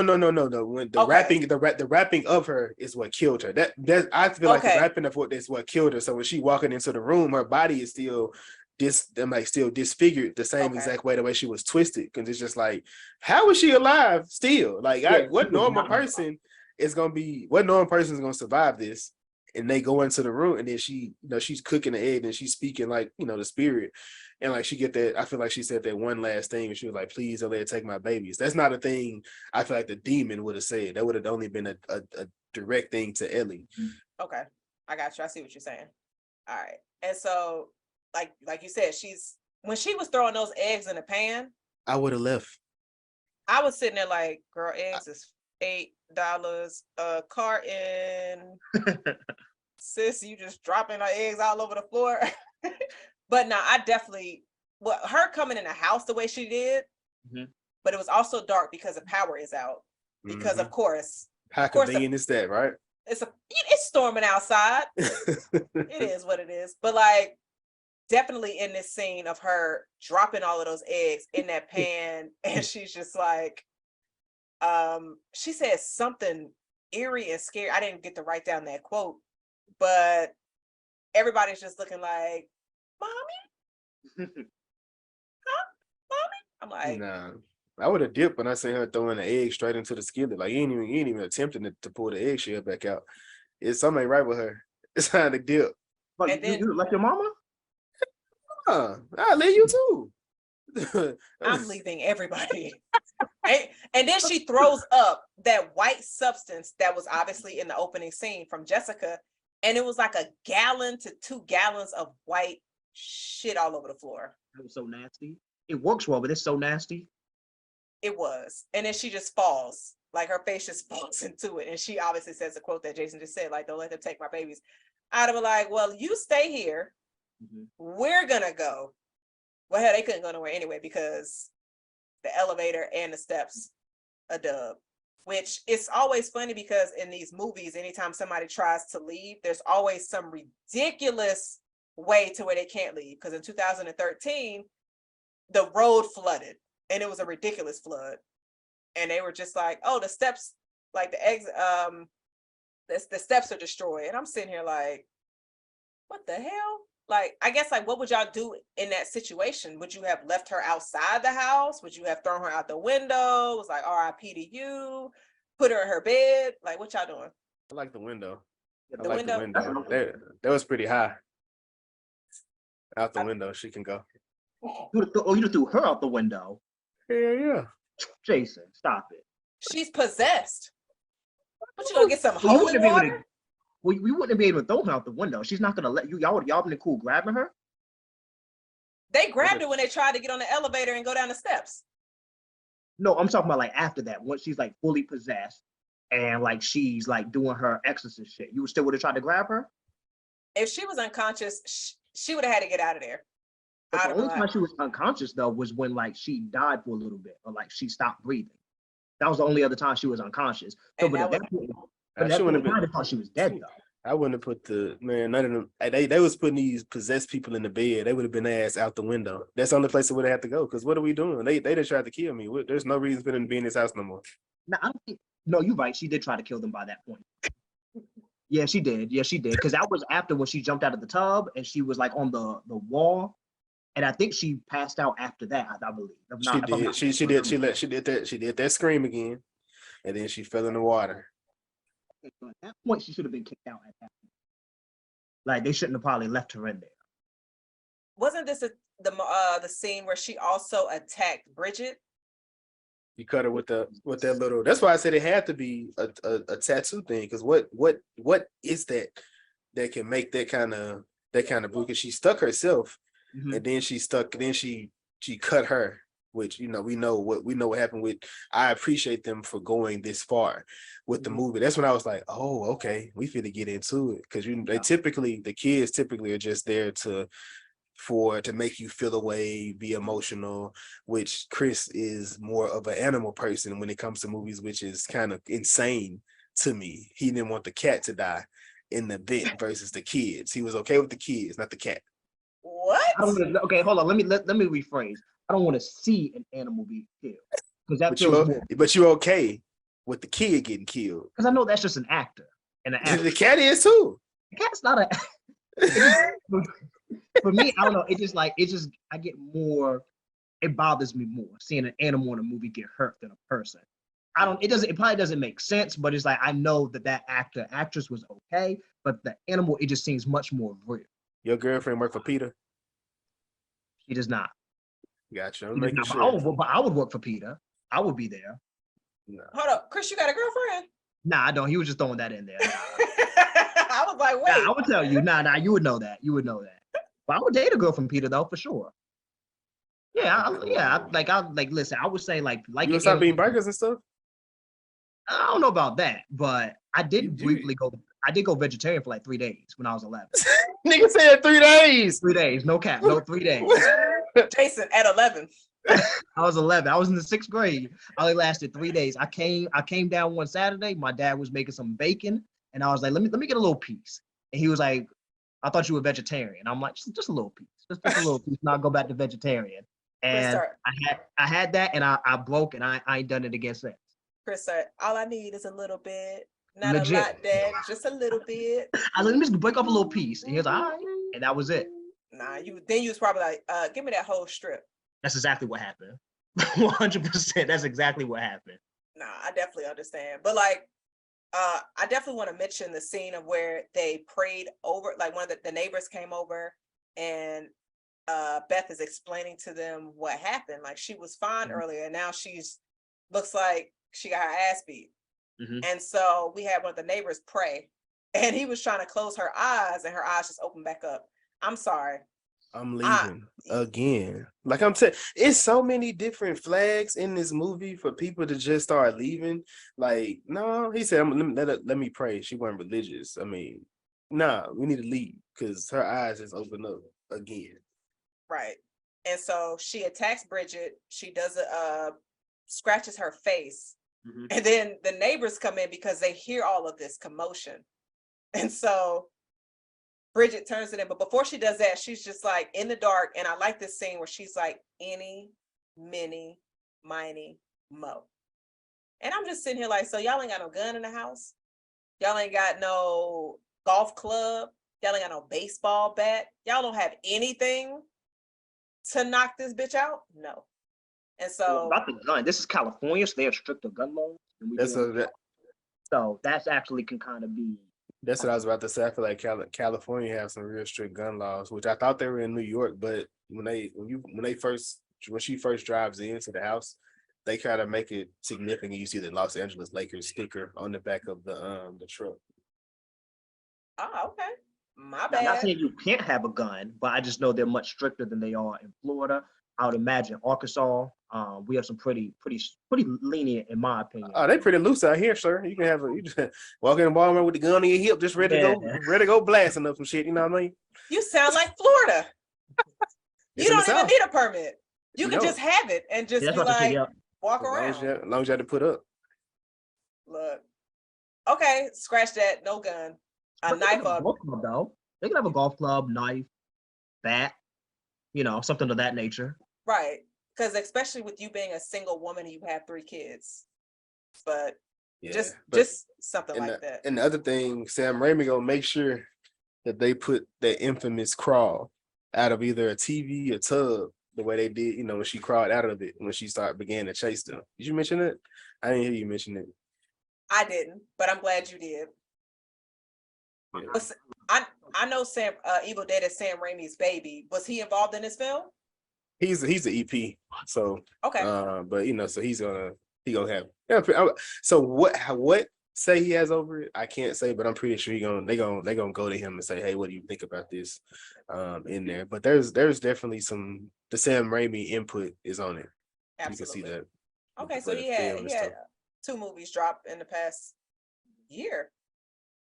Yeah, because Doctor Strange 2. Doctor Strange 2 was about this time last year. I think was about like April or May of last year. Yeah. So 2 in a year. That's good. I would say, speaking of Sam Raimi, though, I'm not sure if this is a hot take, but I like 2013 and this one better than the 80s and Army of Darkness. Like I like these tones better.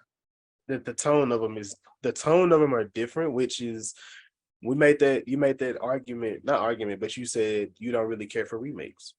Mm-hmm. So for me, I feel like remakes benefit in a situation where the tone of it is different. Like if you change the tone of it to make it make sense. And like me and let me not speak for Jazz. I have enjoyed a lot of the remakes. Recently White Men Can't Jump, that was made. Completely different movie. Premise may be the same, but it's a completely different movie. Mm-hmm. I love Bel Air. It's same exact premise, but completely different show.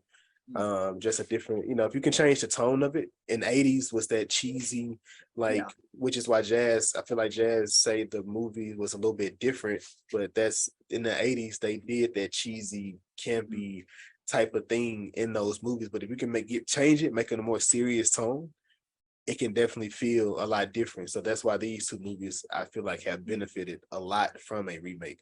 Well, number 2 ain't really that's not a direct remake, but you know what I mean. Yeah. And I agree with that. That's actually a great point that I guess for me, and I'm not totally anti-remake per se, but I will, because I've heard great things about Bel Air, that I agree 100% that if you are going to remake something, especially something iconic, like make it different. Don't make the same movie or TV show, like make it your own and make it different.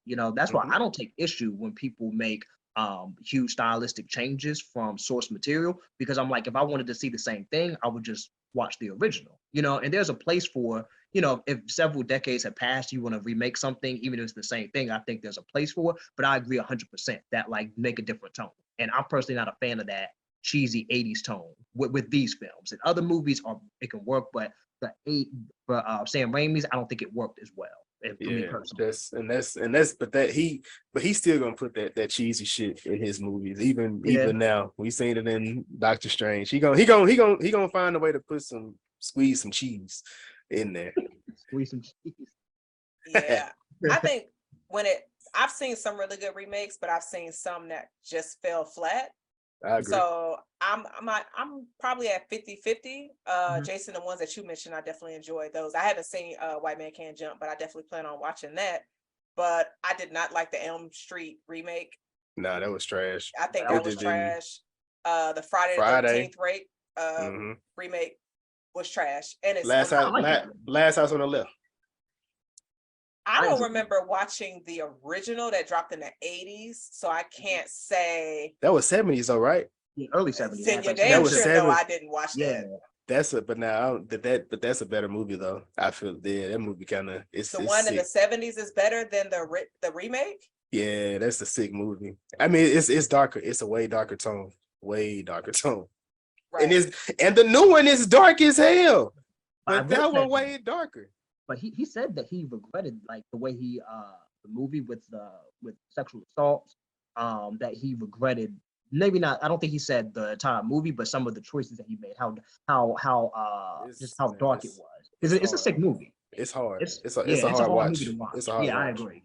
I think I saw that once, but then also, The Hills Have Eyes. I didn't see the original of that, but I did see part 1 and part 2. How are you a Wes Craven fan, Jazz? I'm sorry.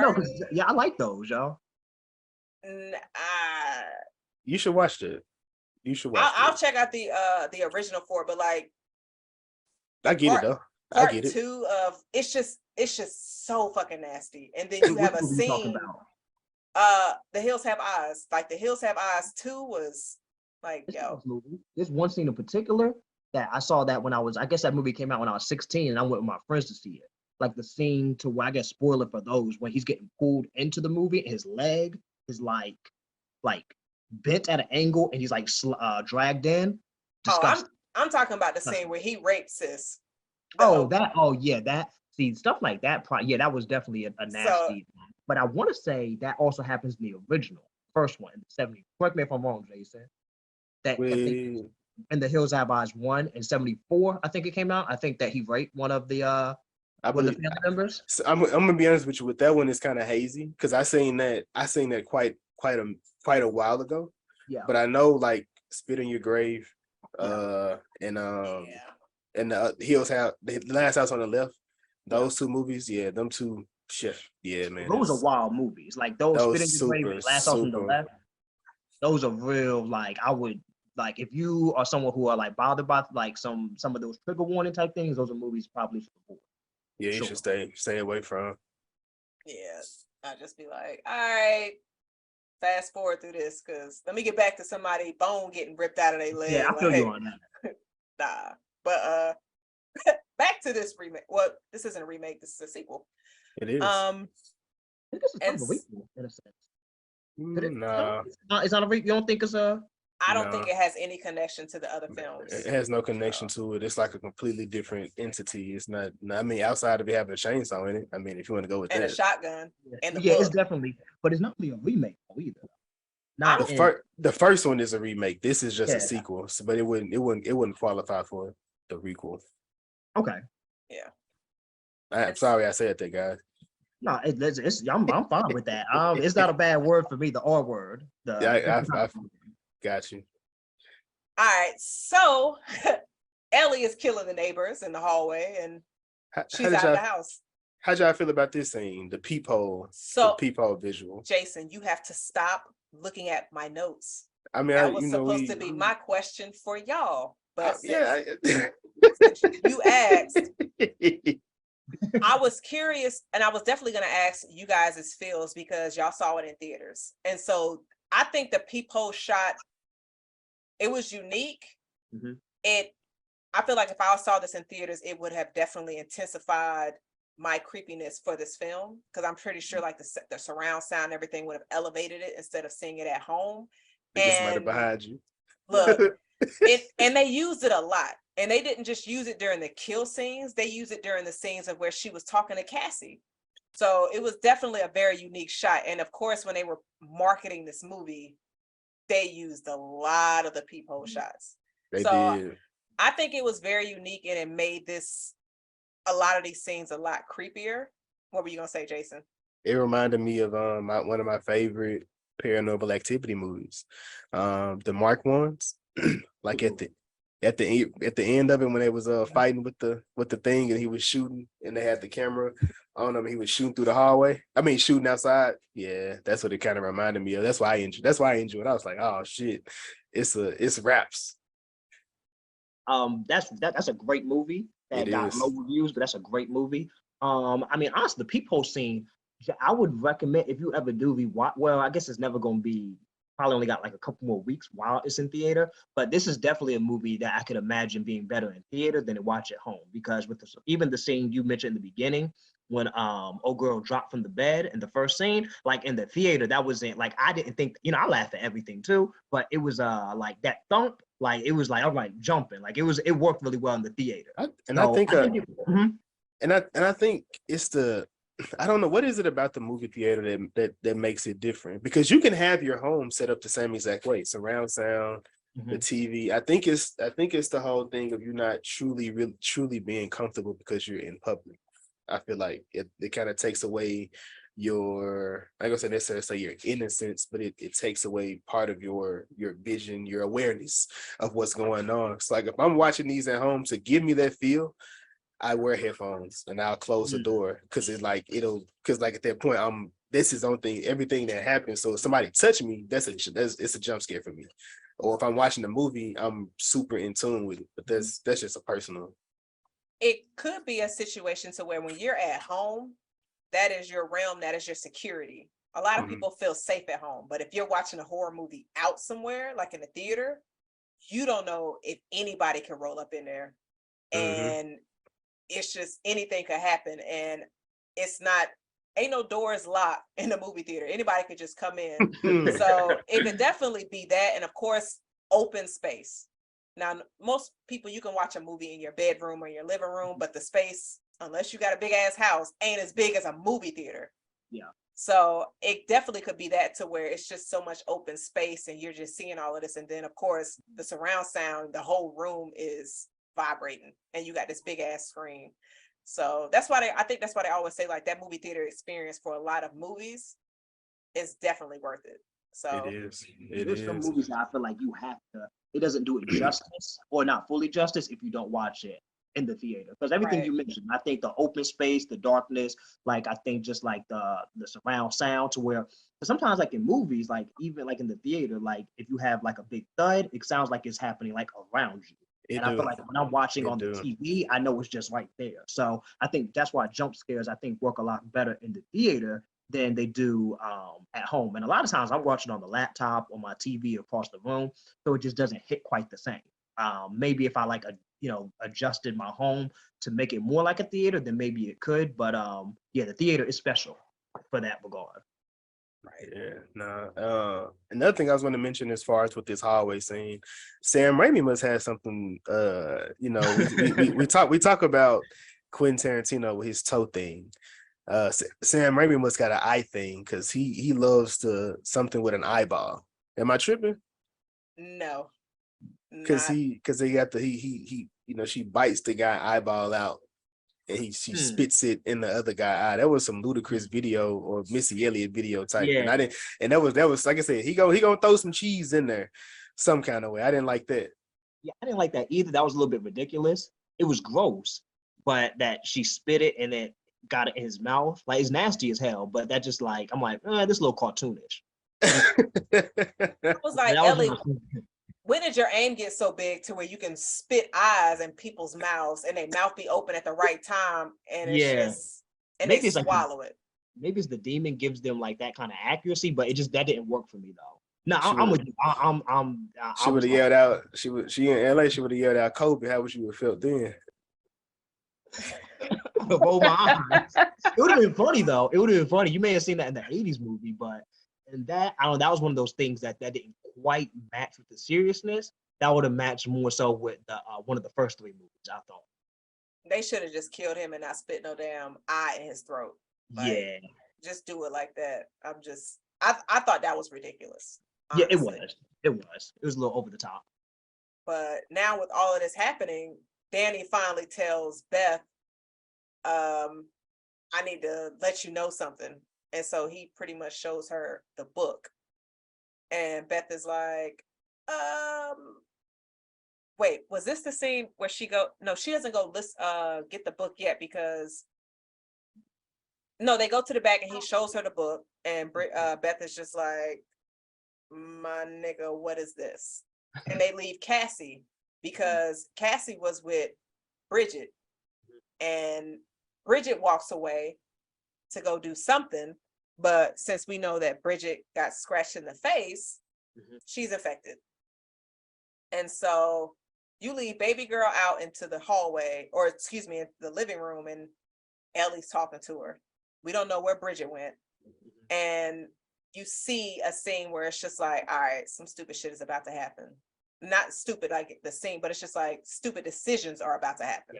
Yeah, plenty of them are made. Yeah, choices were made.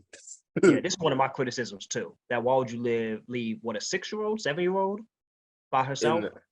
And she in the room with headphones on? Yeah, No. that was just silly. We're not there yet? I went too fast? No, yeah. So this is okay. So we have Beth and Danny in the room. In his room, he's showing her the book. And so Bridget went to go see about the cut on her face. And which is why we realized that she's obviously infected. So this infection moved quick as hell. I'm not gonna lie, because that shit broke out very fast on Bridget's face. But it did that in the first movie. Whenever I say first, 2013. I'm 2013 movie. Okay, so I want y'all to know. So 2013, remember when the girl didn't even get cut? She just threw up on her. And she went to the bathroom and the demon was behind, like she started being possessed at that point. I mean, don't say just threw up on her. It was a lot of blood on Sif in that movie. Like, but this one was a lot worse though, Jazz. She literally stuck whatever that needle was in her skin, and then she stuck it in her daughter's skin right after that. Like, right. So, but I mean, like, you saw the cut, and then that shit just put that. Oh my God. Like, yo, Bridget. And so Bridget is sitting there and like the blood start coming out of her nose, her eyes. And I'm like, Bridget, you're not gonna tell nobody? You're not going to alert anybody in the house? You just like, let me get some water as I'm spitting out blood. Let me put some more liquid back. And I'm just like, none of y'all watch horror movies. And clearly they know. She skipped out on her date to go find out about them. No. What if she would have gone watch that movie? She would have lived, possibly. Probably would have. I mean, this really good decision, but it's that they still would have got possessed because Danny's the one who fucked everything up. So, but yeah, and so we see obviously Bridget is infected and it's moving really quickly through her. She's not alerting anybody, and then we have Cassie, Ellie, evil Ellie is talking to her, and she's singing this song. She's in the hallway, Indian style. She's like, Daddy's out here too, blowing a kiss through the peephole. Tripping. How tall is Ellie? Because normally peepholes are a little bit higher on the door, unless this door had 2 peepholes for short people, which could be the case because the actress is pretty tall. You said Ellie? No, you said not. You mean Cassie? Cassie. You meant Cassie. Oh, Cassie. Oh yeah. She was on her tiptoe. I know that. Did they not have something up against the door? I didn't see no step stool, but I could be mistaken. Not a step stool. I thought she stood on something like a chair or something. Yeah, she did. She got like a chair or something just to lean. To look out. Yeah, okay. But nah, that was I don't know. She should have been with Beth the entire time. She shouldn't have been by herself at no time. So that was bad decision making. It was Maybe bad writing too. I feel like. Nah, it wasn't bad. It wasn't bad writing. I feel like it was to make you, because you know somebody's gonna do something somebody gonna always make their play of they think like, okay, yes, it's okay. That's typically, it's always that one person. Like in the previous, it was the brother the entire time. Like, that's my sister, she's okay. Like, don't worry about that. And then you see what happened. The more they was like, nah, we need to stop. The reason why I say it's bad writing is because in that scenario, I just feel like realistically, and I shouldn't say realistically, talk about a horror movie, but everyone should stay together. You know, so like people going off and doing their own thing. Name that movie. And that. Exactly. There's one that's coming up soon, but there's not many movies where they choose to stay together. Okay, that's true. We're not going to stay together. We're going to split up, and we're going to go to a party if there's no demons around. And nobody's going to have a phone to call the police. Does mass murder, Matt? Does mass murder not play a part on us going to this party or not? So if it's demonic, you're not going to a party. Only if it's a mortal killer, then you go to the party. You got to go to the party. You got to. Crazy. Look, one of your friends dies that morning. You need to celebrate and take shots about their death that night. Hell, that afternoon. Yeah, I think it was that. I think he got killed that afternoon. They set up a party, and by 10 p.m. they were throwing it. Like 6 hours. This boy not even in the morgue. You gotta know the killer's the one setting up throwing the party. They don't give a fuck about that person. Like if this person is throwing a party, they clearly don't care about the person. Because why throwing a party in the middle of death? Jason, that is a really good fucking point. Because when That's you a good think point. about every movie, all the killers threw the parties. So that is actually an excellent point. Yo, Wow. Roman threw the party too. No, Stu threw the party. There wasn't a party in 2. 3, Roman threw the party. 4, it was at Kirby's house, but the Screamathon was By the killer. Homeboy. Oh, And Scream 5, it was at Amber's Amber's house. Yeah, Scream that's a good 6, point. There was no party in 6. there was no was party. no party. but that's a good point though, because they don't. You gotta care about them to throw a party, because that don't make no Jason. Yeah. You just I'm unlock. telling this podcast is gonna make you look at movies different. I'm not gonna say too much because these next few movies we're reviewing, a lot of stuff I've said on this podcast come back up. I'm gonna see if y'all catch it. I know somebody listening, they probably just like, why these niggas keep going back to Scream? We gonna keep going back to Scream or Marvel. That's just what we do. Like it is what it is. It's a Scream, because Scream that boy. It's one of the best horror franchise, top 2, maybe 1 at this point. Maybe one. Be one. We gonna Yeah, get it to might that. be 1. We gonna get to that. Because since we are doing a horror movie that obviously has a franchise, we definitely gonna get to our horror franchises. But yeah, we see Cassie talking to Ellie, and she's like, "Open up the door, sweetie." She's thinking her mother is okay. No, Cassie, your mother's still half dead. Nothing changed about her appearance. I'm like, somebody come get this baby. So this is probably wrong of me, but I'm not gonna lie.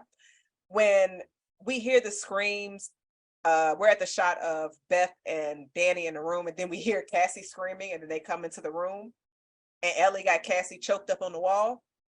I chuckled a little bit. I'm not gonna lie, like her seeing her little feet dangle, I was like, damn, yo, she getting I was like, damn, she got choked up. And the fact that the chain was still on the door, like I chuckled. I don't take this movie serious at all, because I would have been in there laughing, but I was just like, damn, y'all gonna say the baby? But obviously they came in, they saved her, and then Beth closes the door on her, and she just like, open up the door like you open up your legs, you groupie whore. And then it was. Yeah, she did kind of hell, it wasn't even her sister. You had an evil spirit that you ain't even met come at you like this. And so we see Beth react to it. And she's just like, I'm not a whore, you evil bitch. And so you see how that affected her. Like, all right, so your sister is killing people, but her calling you a slut bag whore triggered you. Okay. All right. Whatever you say. And so Danny and Cassie is looking at her like, T-Bag? And she's like, go to your room. At this point, with all of this happening, would y'all question where the fuck is Bridget? At some point, I would have tried to see where I would have tried to make count of everybody in the house. We should have all really been in the same place the whole time. We should have. Cause like trying to think of a way out. She over here trying to listen to the recorder, like it was gonna give us some new information. She thought that shit was some new Drake and it was gonna be some heat. Nah. Like listening to the new recording, like that's not gonna solve anything. And I think weren't they looking, maybe I'm making this up, weren't they looking for a solution or something? It was. Not yet. Yeah, okay. She was at that point. She was listening to it. She didn't listen to it yet. She didn't start listening to it till after they realized Bridget was sick. So at this point, she saw the book and Danny was showing it to her. And then that's when they heard Cassie getting choked out. And so she just told them to go to their room. They go to the room and then they just talking, and Cassie is just like, what was the her doll baby's name with the stick? I don't know. We're gonna call it Bald-Headed. So Bald-Headed was supposed to save them, and then we hear some commotion in the kitchen. Mm-hmm. Beth walks in, she see Bridget on the counter. My first thought was, your dirty ass feet is on that counter. But the whole house nobody cleaned up that throw up. What's this red flag? What, number 13 or something like that? Leave. 37. She's both feet on the counter. Yeah. They don't let that. A normal kid just don't do that. Like they normal kids, when they jump on cabinets, they're looking for something. They're looking through things. But just her on the counter, perched down. Oh yeah, we trying to run. It's time to run. I'm not investigating at all. And you hear her crunch on something because Beth is like, what you looking at? I'm like, Beth, ain't no lights on and ain't no cabinets open. That creepy bitch ain't looking for nothing. She's not looking for no snacks. Ain't no fruit snacks in her hand. She's eating glass. And so like, this is another one of those scenes where it comes back to referencing Beth's pregnancy. Mm-hmm. So like, how did y'all feel about this scene of fully infected Bridget and her attacking Beth? Man, it was sick because when they show her swallowing the glass and it kind of was going, I was like, oh my God, like I love that detail. I'm not gonna lie, because normally you see movies where somebody is swallowing glass, you don't see that like sticking out.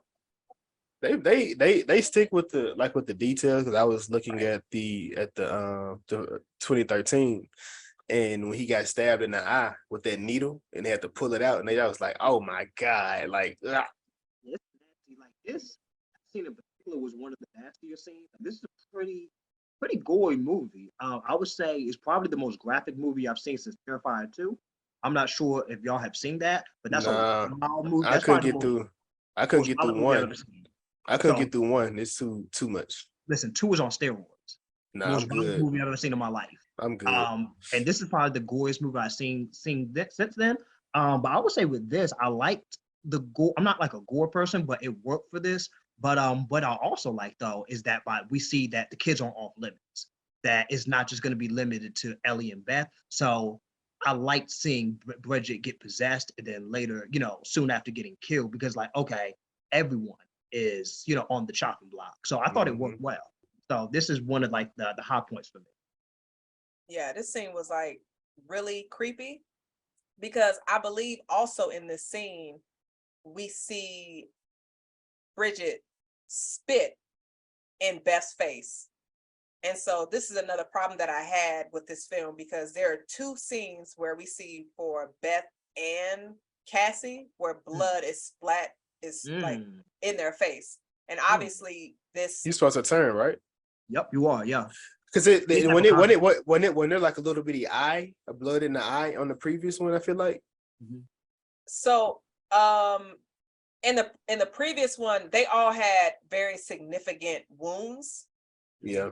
Well, she got because the one girl got bit, Danny, and then the other one had throw up on her. Yeah, she got threw up on. But I forgot what the guy.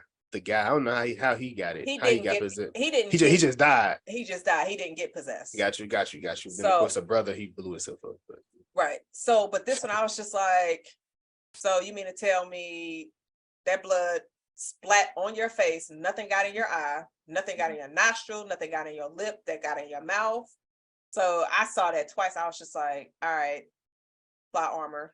Don't think logic. It's a little inconsistent because to my knowledge, I think any type of contact, physical contact, if they attack you and they like scratch you or anything, you should turn.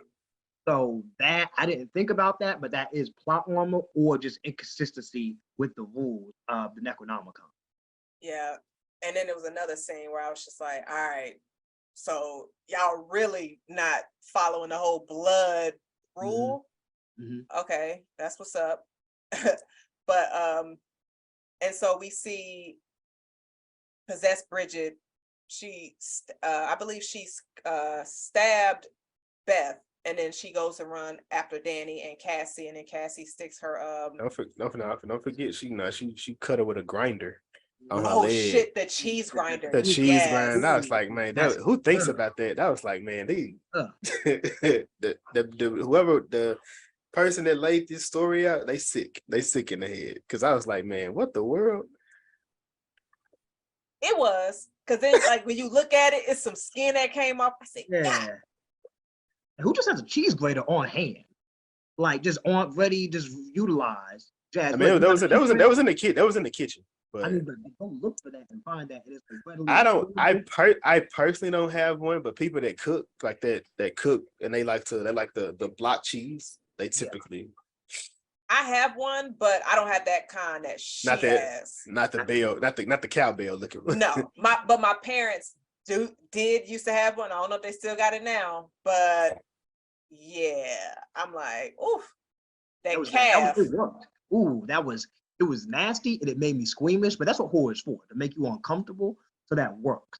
and especially that like it's not unnecessary. Like there are some gory movies to where you could tell they're just trying to gross you out, but that felt like it made sense within the movie and with the characters. Right. I think like Evil Dead and also the Saw franchises, they're on brand for these type of gory scenes to where Yeah. it make you be like, all right, I shouldn't be eating nothing when I'm watching this. Yeah. So they That's definitely exactly. I watched number one Mhm. this morning.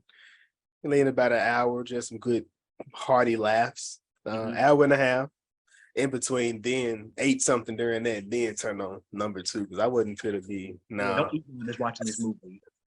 Even like the throw up scenes, that's what gets me. Like watching Yeah, that, it'll lose my appetite. Even if it's just throwing up blood, but the white stuff, ugh. I think blood is worse than the white stuff. They both bad.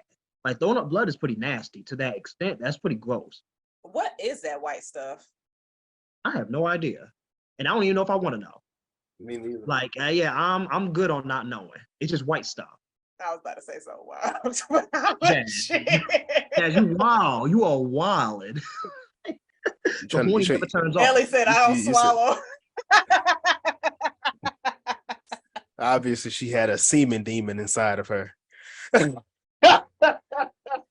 reminded me of that white stuff from Scary Movie 2, where she's just like, keep going. And she's like, I'm almost there.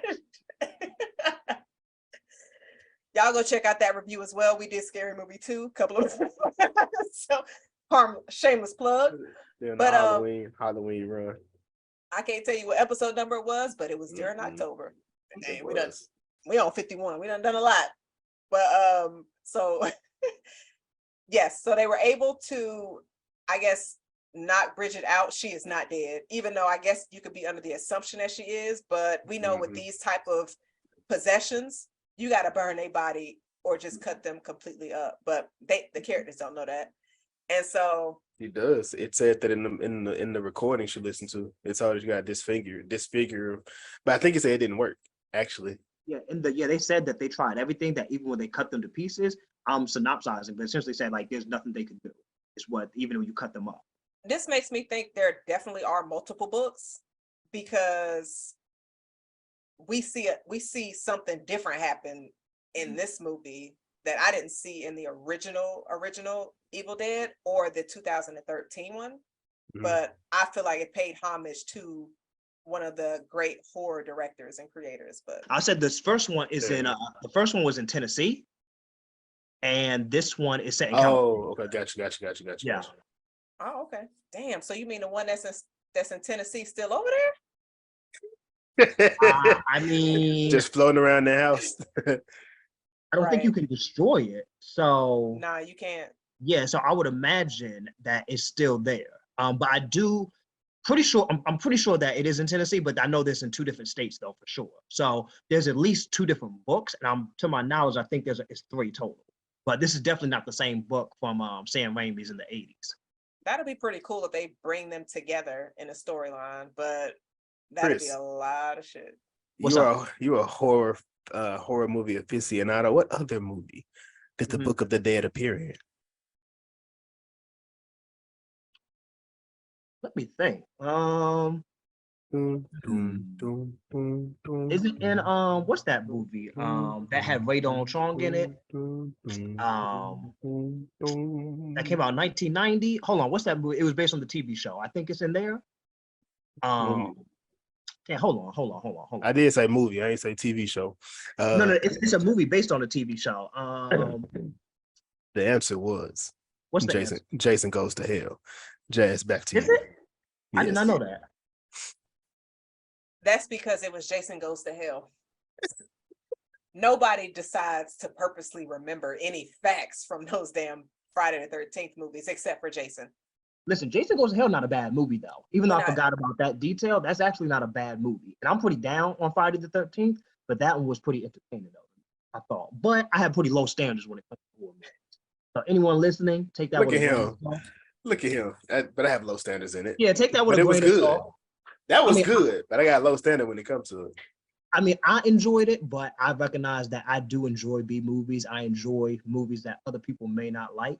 But I do remember watching that and thinking, okay, this ain't too bad. I'll put it like this: it's definitely better than the 3 through 7, 3 through whatever the other movies before that.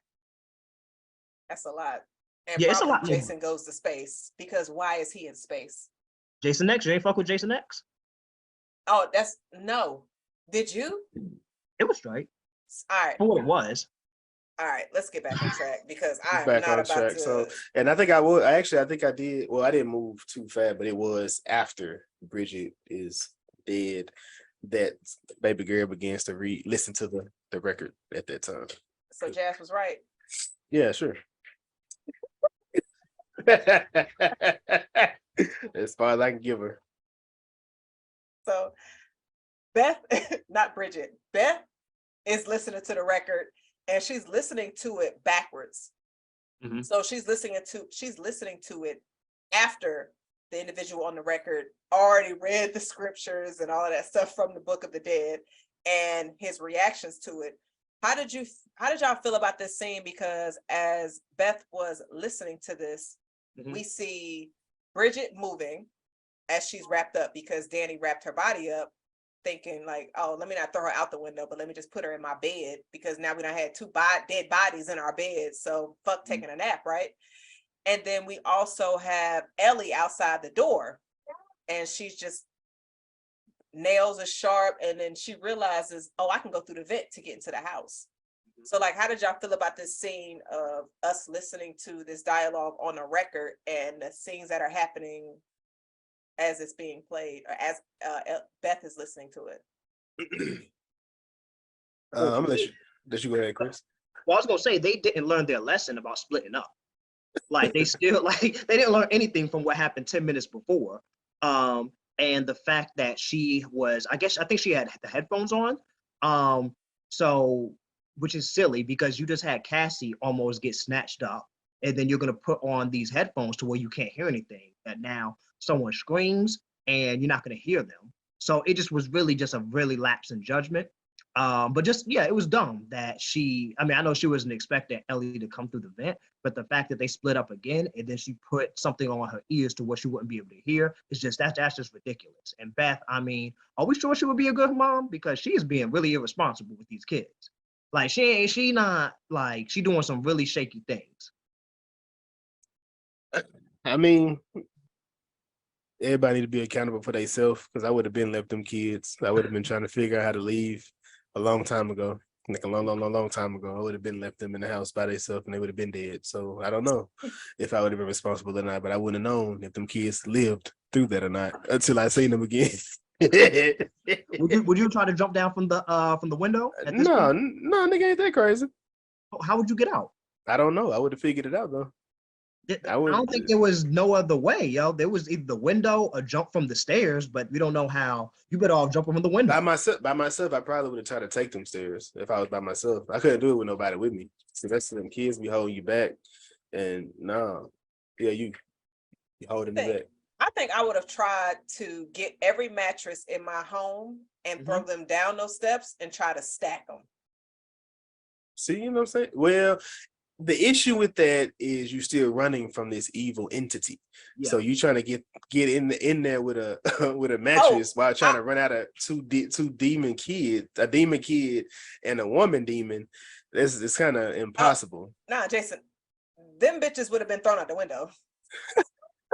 They would. You would have been thrown at. There wouldn't have been a situation. I got you. The moment she started jumping around, I would have just, she would have, like, her body would have been thrown out the window, because she looked possessed. Like, her body looks like it was deteriorating. You talking about Bridget? No, Bridget the and mama. Ellie. But Ellie, all of this, you would have jumped on her out the window. Ellie would have been thrown out the window, because I'd have been like, damn, my sis gone. All right, but we're gonna make it look like an accident, throw you out the window just in case you possessed. At this point, I would have been trying to like get out the window at some point, like see any way if that could have gotten out the window. That seemed like the only way, like at this point, that they could have gotten out, I think. But they were like 13 stories up. Like I forget how it showed it, but they were pretty high up. Like you just going out that window. 35. I've been saying going out the window wasn't an option. Like no option at all. Yeah, and it's raining and wet. Maybe you could try to slide down, like jump from like there's like a patio or something. Maybe you could try to like jump from patio to patio. A little bit. You know, I see on Spider-Man how they be having like. I figured you was going Spider-Man. This building didn't have that. There was no patio. It's just straight window outside. Yeah, just a high rise. No patio view or anything like that. This nigga said he was gonna scale the building. I was gonna say, like jump down. Parkour. Looking there. I gotta jump from like I don't know, like patio to patio. But you're right though, they did show the shot, and it was like a shot. New at 6, black kid has killed himself scaling across the building. Yeah, Chris would have been out of here. But look at you talking about her watching the kid. You trying to scale the building. Right. I would have done something other than just like sitting around. I mean, but I guess they didn't really have a choice though. Yeah. I mean, one of the other units had a fire escape, which is what the other neighbors, they were trying to get into that room, but they didn't get to because Ellie killed him, which is why her body should have been thrown out the window, and let that be somebody else's problem who's down there and not up here. But then again, that's not an evil you want roaming the streets, because that it could increase problems. But I'll definitely say, like during this scene, as we're listening to this record, Bridget is moving around with the sheet over her face. And then she attacks Danny. I didn't feel bad for Danny at all whatsoever, because Danny is the reason why we are here. His stupidity, his judgment, his decisions, all of that. I didn't feel bad for him, but I was just like, I hope he goes out in a really good, evil, dead way. And he kind of did. So like, how did y'all feel of this scene? Because it, like when Bridget came towards Danny, he stabbed her, and obviously that's not going to do anything. And then Bridget's like, yeah, psych your mind, took the knife out and stabbed him, which already made him infected because the blood came from her and then got into him. And then of course she just throws up all over him. So like, what did y'all think about this scene? I enjoyed it. Like when it was kind of dope because you see the daughter, well, Cassie, she said, be careful, Danny. And then at the same exact time, you see the ghost, not the ghost, but you see Bridget pop up with the sheet. And I thought he had got stabbed at first. Initially, I thought of him, then everything steps back. It's her who got stabbed, which she then takes it out. It then stabs him on the table, stab him in the arm, leaves him on the table, then stabs him in the chest. And I'm like, yeah, it's over with. It's over with for Danny. Danny, boy. Yeah, I like this scene too. It was another really violent scene. Again, just seeing like the kids, getting like the body count with the kids. I think that worked really well. And I like kids, but it's just good. It's refreshing to see a horror movie to where no one is off limit. Which I guess at this point, maybe Cassie is. I guess maybe horror movies won't go that far to kill like a little kid.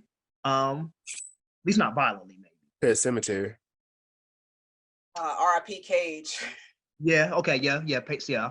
And they got hit by 18 wheeler, right? Mm-hmm, He did, but he came back. He did come back. I would have left his ass in that ground. Nah. His dad was grief stricken. He just felt like it was his fault. It was.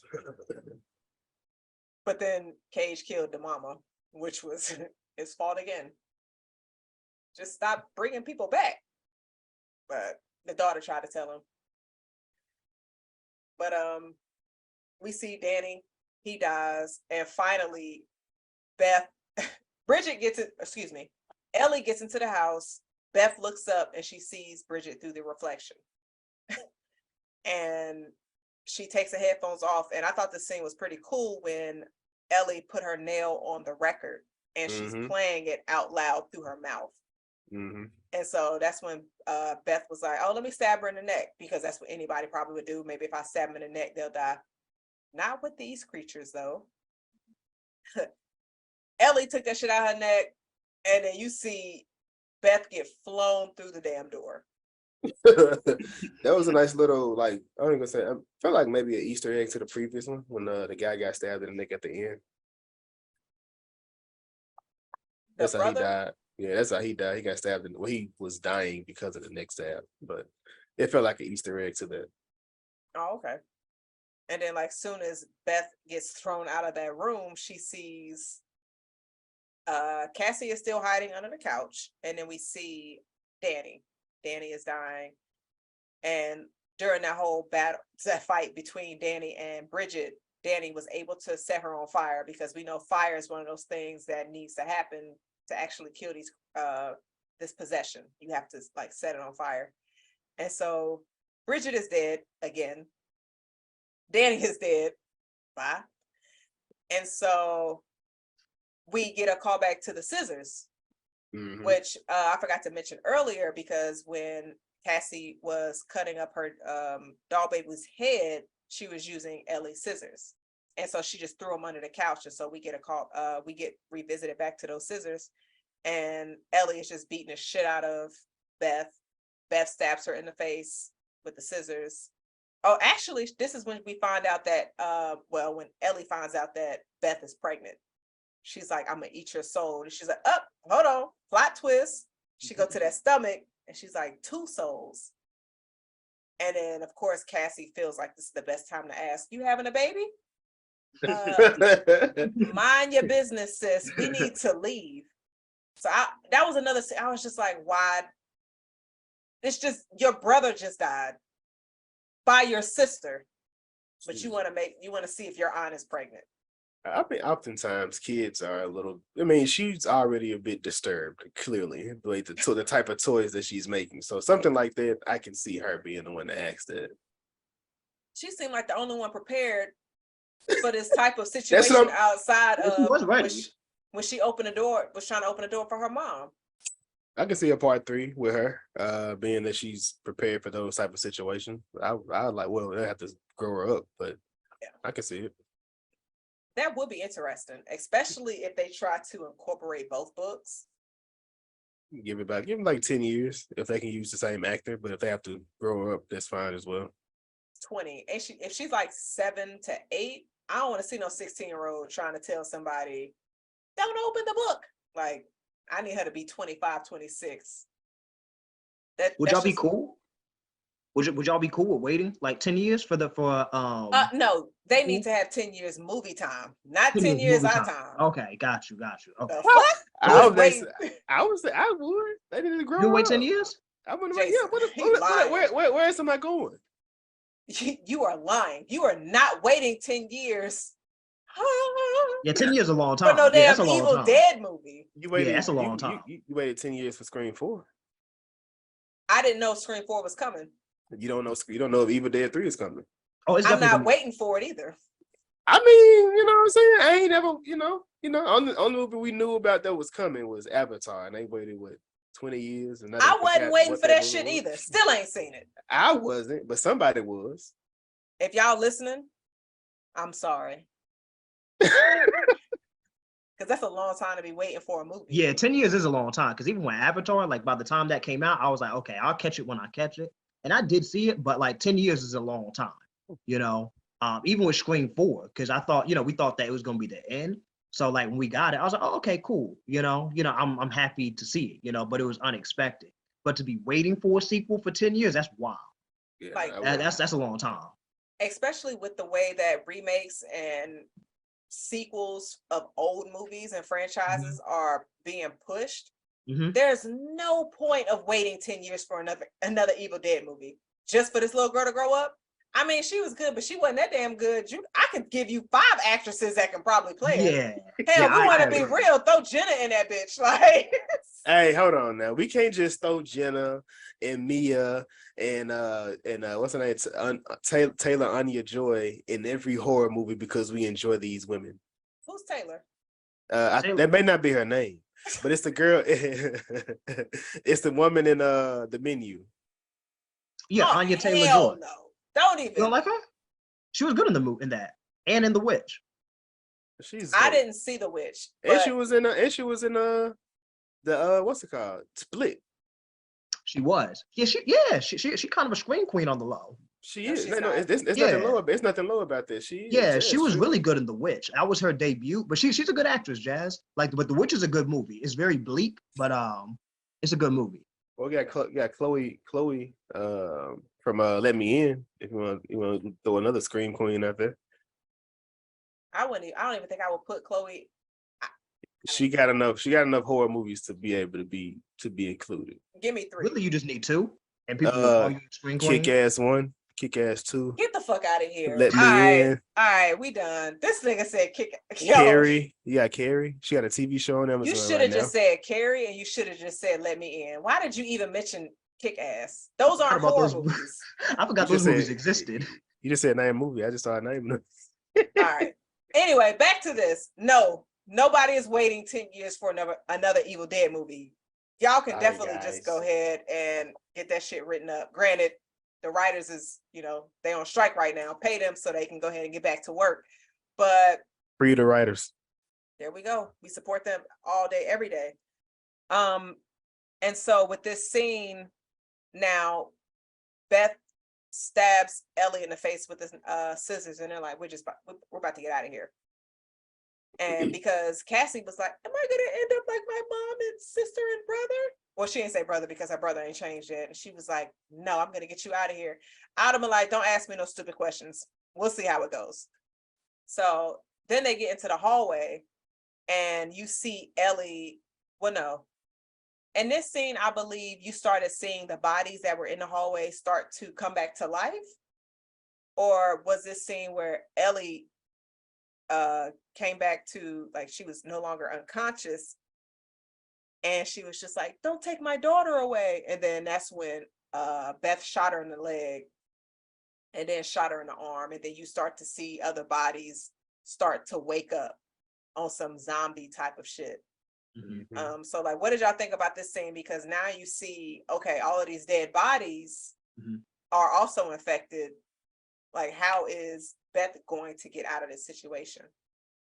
For me, this is when the film really turned up even more, because now it's like, okay, like it was, you dealt with Ellie as, as the possessed, and Bridget, you think that you're good, but now you have this whole hallway of people who are possessed. So for me, this is when, honestly, like it kind of felt, this is random, but it kind of felt like a video game a little bit, like them trying to get from one spot to another. And it's like, you think that you get out of, you got a checkpoint and now you got another spot, and now it's like you're dealing with more villains. So it just had that survivalist, almost like a Resident Evil type video game, to where you get out of one spot and it's not just someone chasing you, but you got to get through more bad guys. So that's just, I know that's a very random thought, but that's what it kind of felt like a little.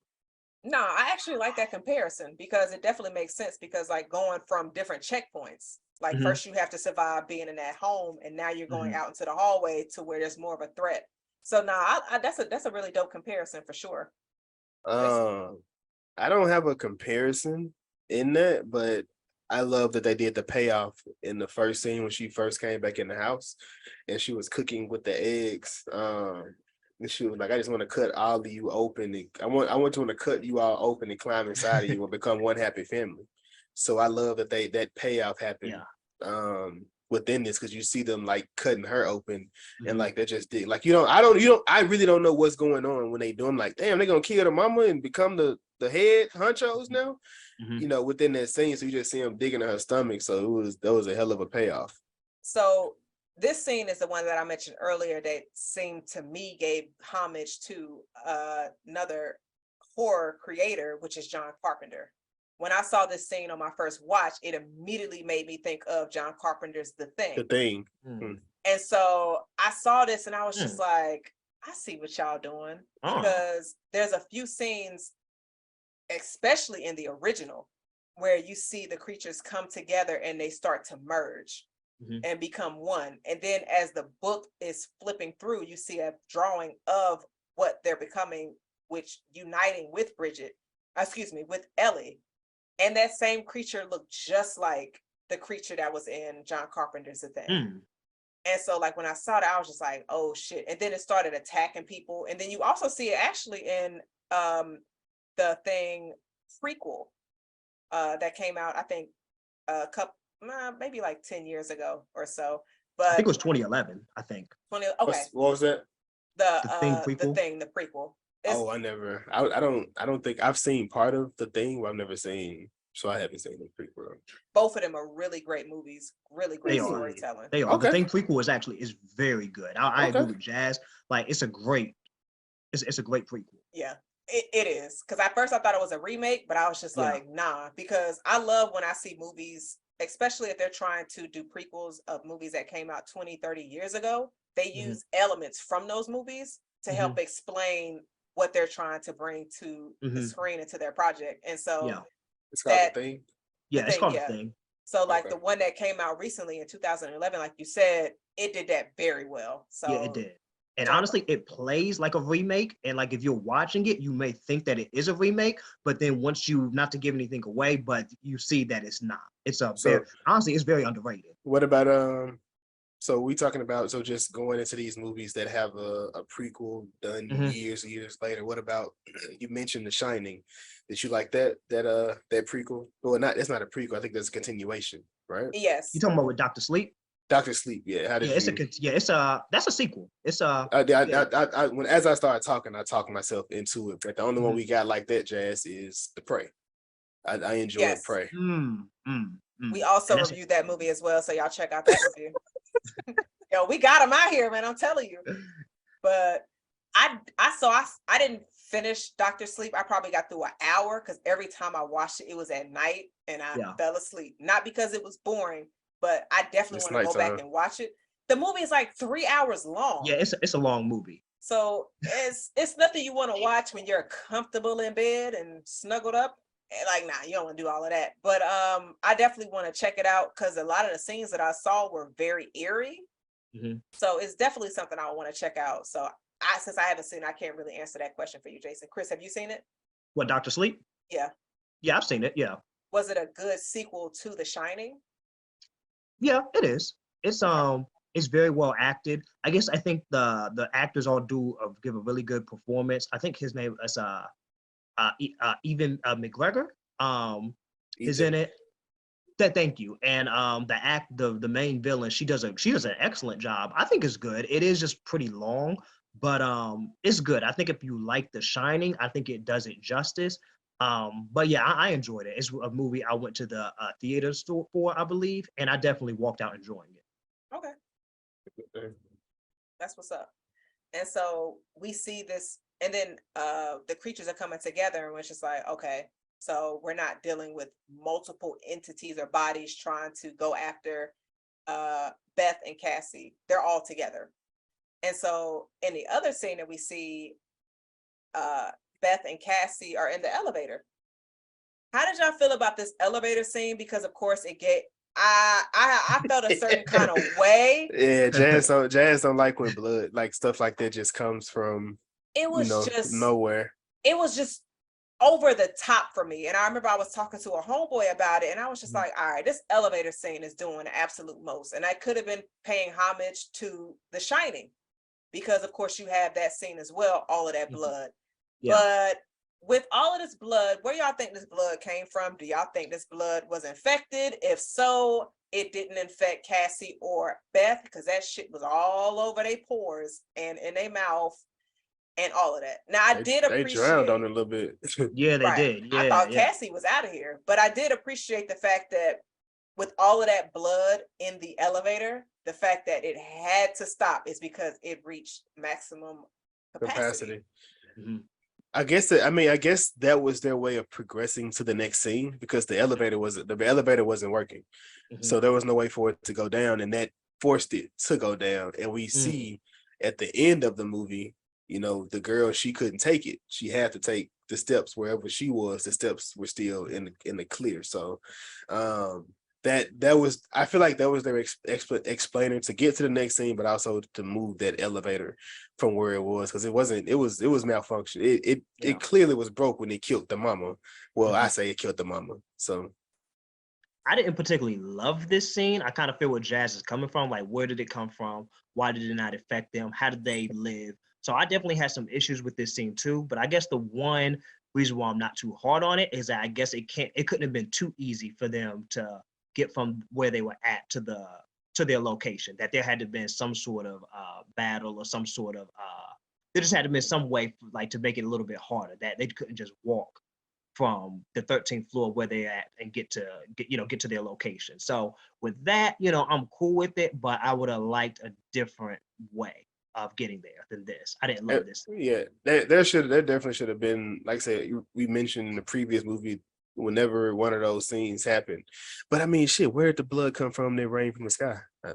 I can understand that more better. That was explained in the book, though. Once you've had 5 lives taken, all hell is gonna rain on Earth. And the reason there wasn't a 5th, unless they you count. Did. Oh. You count Mia, because technically Mia died in that movie, but her brother brought her back to life, because it was also referenced earlier. She had died for a couple of seconds. So that's why she was the last one in that. In this, I couldn't tell you, because I'm just like, okay, so blood in the elevator, moving the buttons. I kind of wish they would have maybe taken it to maybe one of the other units instead of us actually seeing them in the garage. But I understand they were trying to use that compactor, which was obviously referenced earlier in the film before the earthquake. And so, because you see Cassie looking at it, no dialogue was said, but she just looks at the compactor. So I was just like, okay, this is probably going to be referenced later. In the beginning, yeah. Yeah. But I was just like, all right, blood, all of this. Okay. All right, Sam Raimi. You must have got that Quentin Tarantino extra blood discount, because he loved putting a bunch of blood in his movies too. But then you see them in the garage. They get in the car, and Beth is like, "Where the remote at? Go ahead and open up the gate." Nobody tried to run through that motherfucker. Yeah, I think I probably would have as well. Get in the back seat, Cassie.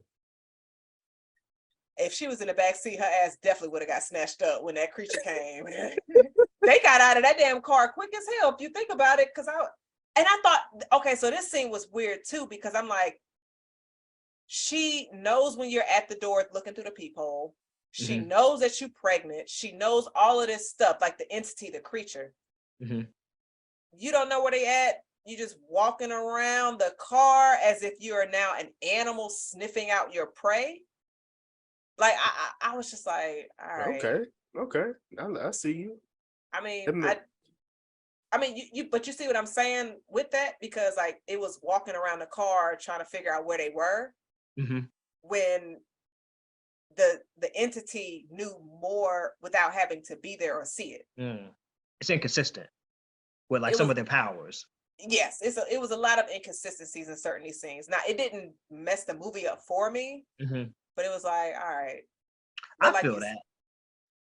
And I guess this is where like I would like some explanations, but I guess if everything is explained, that might be like a much longer movie. Because I think we're already sitting at like an hour and 40 minutes. So I think if every backstory and like all the powers are explained, I think something is just got to go with it. And that's why with some horror movies, I just take it with entertainment. And like, I have those questions too, but I'm cool with just like, as long as it's not super inconsistent, or if it's like, like almost like a plot hole, then I can look past it. And that's why I can enjoy some of these horror movies, because I have those same questions too, but it doesn't take away from it, at least not to me. Right. So how did y'all feel about this final battle in the parking garage with the compactor?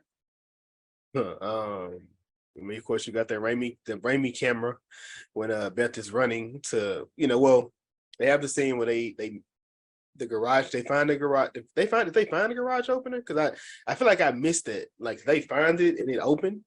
She did, but I think they had to get out the car. So they were definitely about to go through, but they had to get out the car. And so they decided to run behind cars, and the creature didn't see them, because now the creature powers don't work to its full potential. But it's a parking garage, you can't get cell service down there either, so shit happens. And so they were able to get the I think the gate up, and so they were about to run through. Beth gets through, of course. Cassie doesn't. She gets pulled in, and then the creature takes her ass to the compactor in like 2 seconds, because duh. Would y'all have still gone, or would you have went back to save your niece? I would have gone back. Sorry, niece. You hate the like- kids more than you hate them kids more than me and Jazz. Thank God I don't have no nieces and nephews. Like y'all good because I don't have many. If it was my kid, that's outside of that, man, every man, woman, and child for themselves. The reason why I would is because I couldn't live with myself knowing I let a little kid die, like my niece. And you may So- die. You may die going back in there. So how you gonna live with yourself then?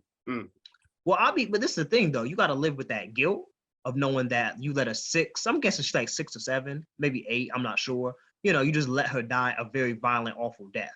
To be fair, you got her downstairs, so you tried to get her to safety. It's just she didn't run as fast as you, and her mom grabbed her. Now, was it her mom's spirit? No, but it was her mom's body. So, Jazz, you leaving Cassie too?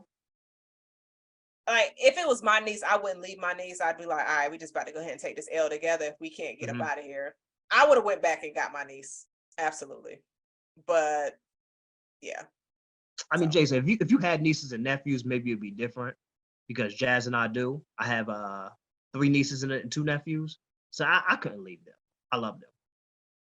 That's what's up. Jason, you leaving them? That between them and Jesus. That's wild. That's wild. You should have rolled. You should have rolled once you got out. You should have rolled over like I did. No, what if her roll? She did roll, but her roll like stopped too early. It's her fault. Need to learn how to roll better. So Beth goes back. She has a shotgun, so she uses a shotgun to get through the gate, and so she goes back. And this is where I'm like, okay, so obviously the creature has been killing people in very fast ways, but it decides to take its time when it's about to kill Cassie. Because of course, when you have plot armor, things happen slowly to you, which Cassie has plot armor. And so Beth has the shotgun, which is another icon for the Evil Dead, the shotgun and the chainsaw. And so this whole compactor scene, I was just like, okay. Blood is getting thrown everywhere. So let's ignore that little bit that Bridget spit on your face 2 hours ago. Let's ignore the elevator full of blood. Let's just focus on the blood when you are trying to put this creature through the compactor and blood is being thrown out and it's hitting you in the face and it's hitting Cassie in the face. Don't none of y'all get affected. So, in Evil Dead 1, same exact thing happened. Well, 2013, same exact thing happened. When Mia killed that demon with that chainsaw, that blood was spitting in her face, but she didn't get infected again. And she even had a missing arm. Like, so she had open wounds. So right.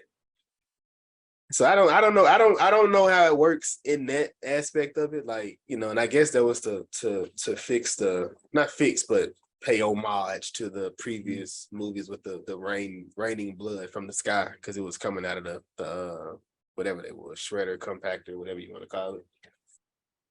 I mean, all right, Jason. Yes. I mean, I was gonna say maybe you have to swallow it, but then I'm thinking that they were in the elevator full of blood. So they definitely, some got in their ingested mouth. it. They definitely ingested it. And it definitely, because I was gonna say at first maybe it has to go into your body somehow, but then because that's what Ellie did to Bridget when she stuck her with the sharp needle thing. So I'm not sure. There are definitely some inconsistencies, but I'm with you, Jazz, that it's funny that like the possessed wasted no time with anyone else, but when it's Cassie, now they want to drag it out. That I had issue with that too, watching it. That like really, she definitely got some heavy plot armor. So I think that's a way. They know they could have got her out of here. They could have, and but that's just plot armor. But I think that that's like another opportunity to where I think there may have been like stronger writing, that they could have possibly put her in peril without having it to where like now she's suddenly being dragged out, give Beth the opportunity to come back and save her. Exactly. So they kill them out. They kill the creature. Ellie is still talking shit. She finally drops her last "you a whore," line. And then, of course, Beth just kicks the head into the compactor. And they're like, all right, we can go ahead and leave. But I'm going to take this chainsaw with me. And then we see the next morning. And we see Jessica, and we're just like, oh, I'm not gonna lie, like for me, I completely forgot that I was supposed to be looking out for Jessica until the end. I was just like, Same. wait, so There we go. none of these is the main girl from the beginning. So I was just like, okay. So just seeing her come back, she's excited for the cabin trip. She's on the phone with her cousin. I'm sorry. I'm in my car. I'm about to leave. If I see blood everywhere that looks like a crime scene, I am not getting out of my car. I am driving and getting out of this garage. I am not going to investigate anything because that shit is not my business. But Jessica decides she wants to get out. She wants to scream. She wants to react, and she's about to call the police, I guess. Which is something that Beth didn't do, because I'm like, okay, it's the next morning, sis. Like, did you go to the hospital? Did you tell them there was bodies all over I guess floor 13? Obviously not. She just said everybody's dead. But Jessica didn't make really smart decisions in this, because I'm not getting out of my car. Jazz, did she notice initially? Because I thought she was on the phone and not paying attention. So I thought she noticed, like, and then got out the car? No, so she didn't notice anything until she got in the car, and then she saw in her rearview mirror. So she hadn't even left for anything yet. So then she got out after she got off the phone with her cousin, because she was just like, I'll pick you up in 15. And she hangs up the phone. And then she still had her phone in her hand as if she was about to call the police. But then that's when the spirit comes and possesses her, which I had an issue with this scene, because I'm just like, okay, no words were said. Nothing was like, why are you going to her? You know what I mean? I was just, but well, and that kind of goes to the, like, were there no one else in this apartment complex? Because it's several floors, so why her? I think what Jason's explanation before, that I think that the spirit was already there, but I guess there has to be multiple spirits then, because the spirit possessed Ellie, and then Ellie was possessing others. So unless maybe when she dies, the spirit, like, it just possesses that body, you know, and maybe the spirit goes somewhere else. So I don't know. That wasn't fully explained. So I don't know if that spirit that possessed Ellie is still there, or this is just another spirit. So I'm not sure, but it is kind of curious on why it chose her, and then why it waited to the next morning. Right. And then also, if you think about the opening to the 2013 Evil Dead, they burned, like, the guy burned his daughter alive, because he had to do that to get the spirit out of her and just to kill her. It was a bunch of people in that room. Now, I don't know if the spirit went into them, which could be a very dope connection to Denzel Washington's movie Fallen, but I was just like, I just didn't understand how it was still just around that garage. You know what I mean? It was, because it's like, you have to say the words, and who was in the apartment to say them? And if the spirit just chilling, relaxing, floating around, like, what? But wouldn't it have to be put back in then? I guess. I mean, I don't know. I'm just like, I'm not saying you're wrong. I'm just kind of thinking, like, just the rationale. Maybe once it's like a thing of where you open Pandora's box, you can't put it back, or maybe it has to be put back. Like, maybe just like death doesn't end the spirit. I'm not sure about that. That's one of those things that wasn't fully explained. What you think, Jason? I truly don't know. Like I said, it doesn't really make sense outside of, like I said, it just like you said, it's just sitting there. Like, everything happened within the same night. So I mean, it's not too far-fetched to say, hey, it's in the same exact place it was left. But if there was a better explainer as how it's passed from one person to another, that'd make more sense. I mean, because clearly it's from the passing the physical blood from one person to another. We've seen that happen to different people, the people that she bit, the people that she stabbed, the people that got stabbed, or things like that. I can see how that happened, but for her just to be in a garage after it happened, like, I don't know, unless it was like in one of the older movies that it happened that way, you can just go into somebody. I don't know. Yeah, that's something that I would put a question mark on. That's a mystery for the Scooby-Doo crew. Yeah, that would be something that I would definitely like to see explained at some point. Or even, like, I know with some of these, like, a lot of popular franchises, they're like graphic novels or like comics that kind of go into some of more of the lore, that it would be pretty cool to see like some sort of like just explanation of the lore, because there's a lot of opportunities for some explanations for sure. Right. But that is the end of Evil Dead Rise. Was there anything else y'all wanted to add? One thing that I would say is that this is something that I found out just going through the Wikipedias of the actors. But Morgan Davies, who plays Danny, is actually transgender, is a transgender male.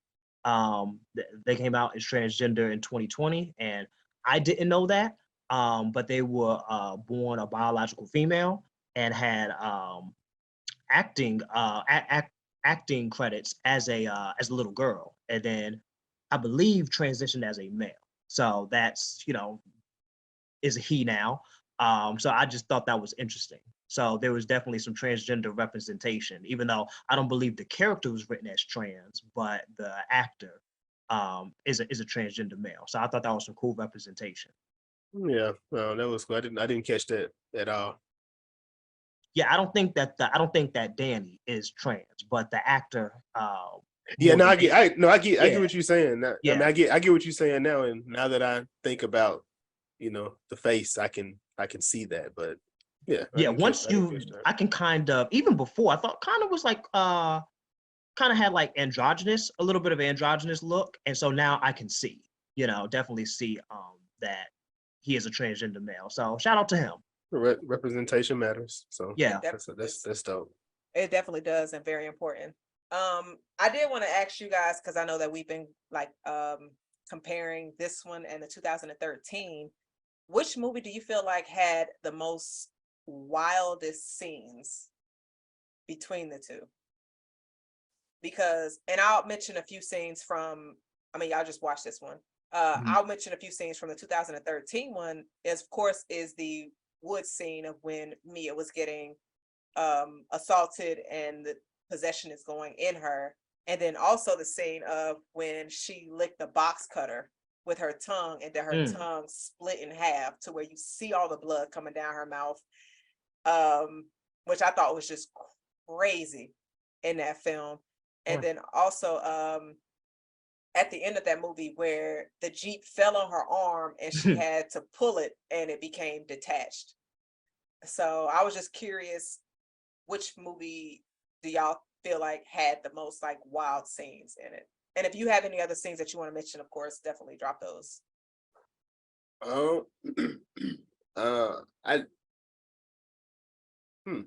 I feel like, I mean, they're different. They're very different, but they both have all jaw-dropping scenes. Because it's a different, both of them are a different type of scary. You know what I mean? Like it's, so I don't, but I think the first one was a bit darker. Right. Like, but I mean, because I enjoy like, because it happens in both where they're like cheering on their counterpart as they're killing, and like that's just like wild to me. So like they're like like she beat on the door as her daughter's in the house, trying to get. Well, she, at least when she was killing Danny, she was screaming up until she got killed, and then she was like, oh, like, but there's scenes in both of them. Like I don't know if anything is as wild as her putting her tongue on there, or both of them cutting their arms off. Like that was graphic, super graphic. Or even when she was in the bathroom cutting her face. Oh yeah. Like I don't think this movie was. I mean, this movie didn't shy away from the graphics. So like when she stuck her in the head with the chainsaw, like she went right directly into the head, and you just see the blood spatting. I'm like, oh my God, this thing is still spinning as she's doing this. So I think one is gonna take it from me though. Right. Yeah, I'm gonna agree. I think Evil Dead 1, referring to 2013, would take it. One scene in particular, I can't remember if it was David or Eric, but one of them really got fucked up. Like they were getting stabbed, and there was one scene in particular where I'm getting them mixed up, where they were getting stabbed like in their like shoulder region, and like they had already just gotten like really like just beaten up. And I just remember thinking like, yo, this dude is like, how is he still alive? Like he was just bleeding everywhere. Y'all It know what was I'm talking about? It was the guy with the glasses on. He the one that was getting fucked up. The brother didn't get Yeah. nothing until at the very, very end. He was just like, damn, I thought he was gonna make it. That's who it was. It was him. He was just really like just drenched in blood. I'm like, oh my God. Like they hate this dude. I mean, yeah, he read the book. So, because he was getting shot with all the nail gun as well. The nail gun. That's what it was. Yeah, that's what it was. And then I think he got hit in the eye. No, she stabbed him. She stabbed him in the eye. She picked that needle up and stabbed him in the eye. So I honestly feel like what happened to him was completely justified for what he brought to their entire group. Justified. It was an accident. I mean, Jazz, come on. Nah, he definitely needed that.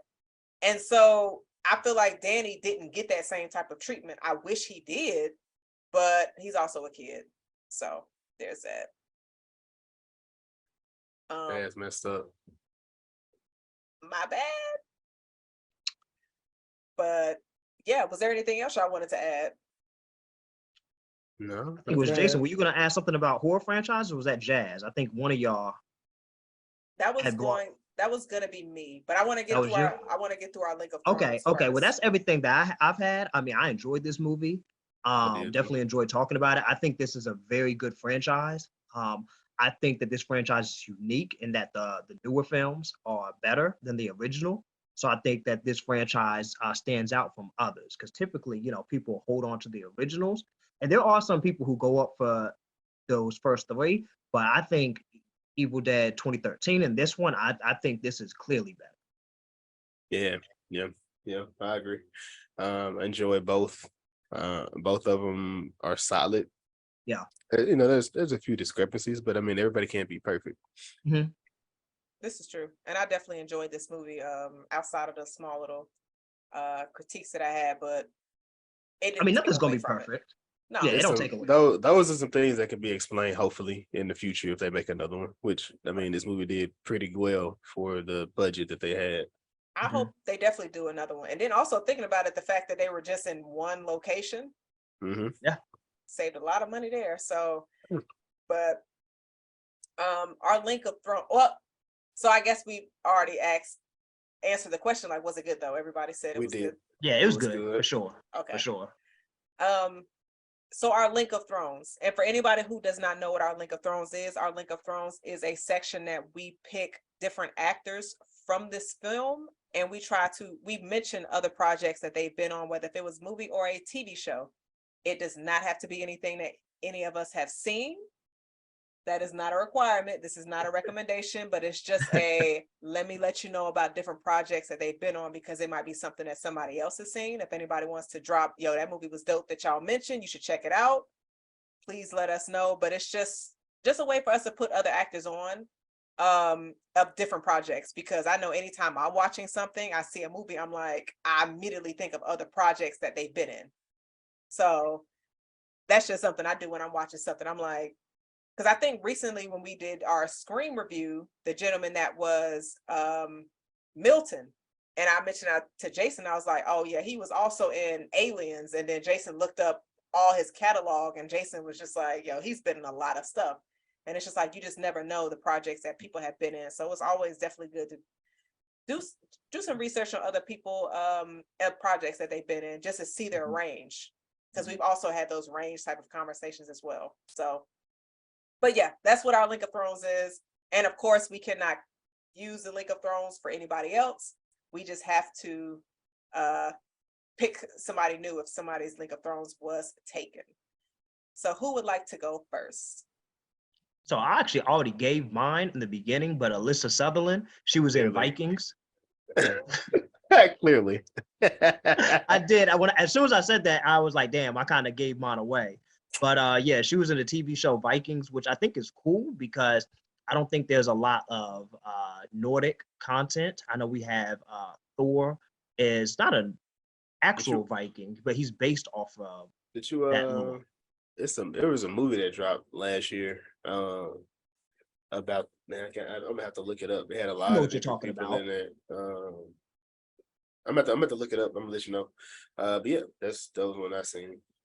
Yeah, I know exactly the movie you're talking about. If you are talking about a movie, but I can't think of the name either. Boom, boom. Here it is. The Northman. Yeah, that's the movie. Yeah. I need to see that. I think Jason, you saw that and you said it was good, right? Man, that movie crazy. Yeah. I didn't hear a lot of people talking about that movie actually though. I wouldn't think they would just based Yeah. on the type of movie it was. But yeah, that movie is crazy. Okay. They got all your Alexander Skarsgård, Nicole Kidman, Ethan Hawke, Anya Taylor-Joy. Okay. Willem Dafoe. Yeah, the movie is packed, Oh, but wow. like it's crazy. The movie crazy. Did it not do well at the box office? Because I haven't really seen people. I don't think I don't think so, but I Okay. I didn't really expect it to, but it's definitely one of those hard, gritty.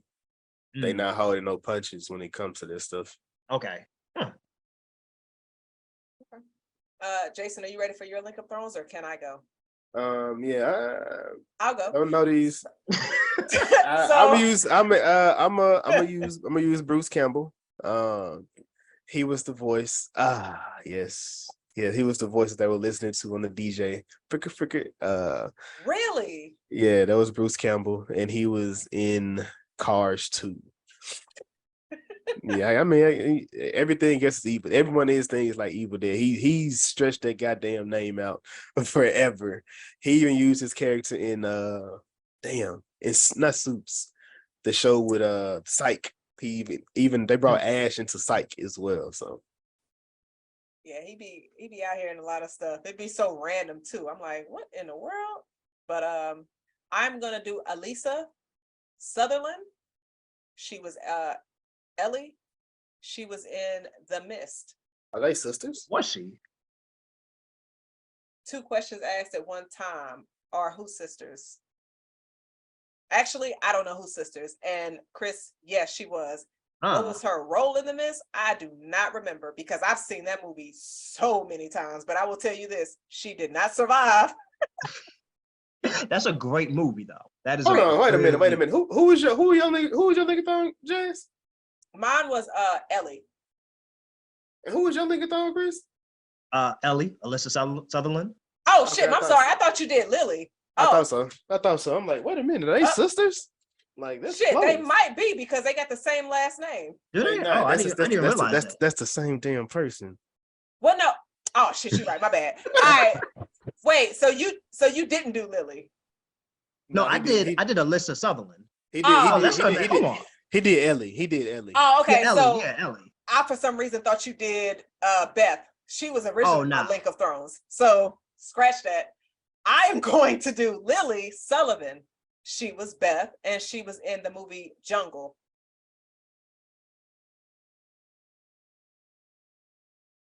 I thought he said somebody else. So, but nah, Okay. my bad. Okay, they were Daniel Radcliffe in there. Got it. Yeah. So Harry Potter. yeah. Was there anything else y'all wanted to add? Jason, you want to close us out? Oh, was there agree to disagree for this? I think we kind of agreed on all of the. For the most part, I think. Yeah, I feel like I don't think there was anything glaring. Horror franchises. Yeah. And I know that we touched on briefly on like horror remakes, and Chris, you admitted that Evil Dead was one of the best horror remakes that dropped. Do y'all have any other horror remakes that y'all feel like was very successful, did a great job? Because I know we talked about the ones that weren't very good, but which ones do you believe were? What you think, Jason? Halloween. Yeah. Halloween. Whether you like the third part of that or not, the first 2 were pretty solid.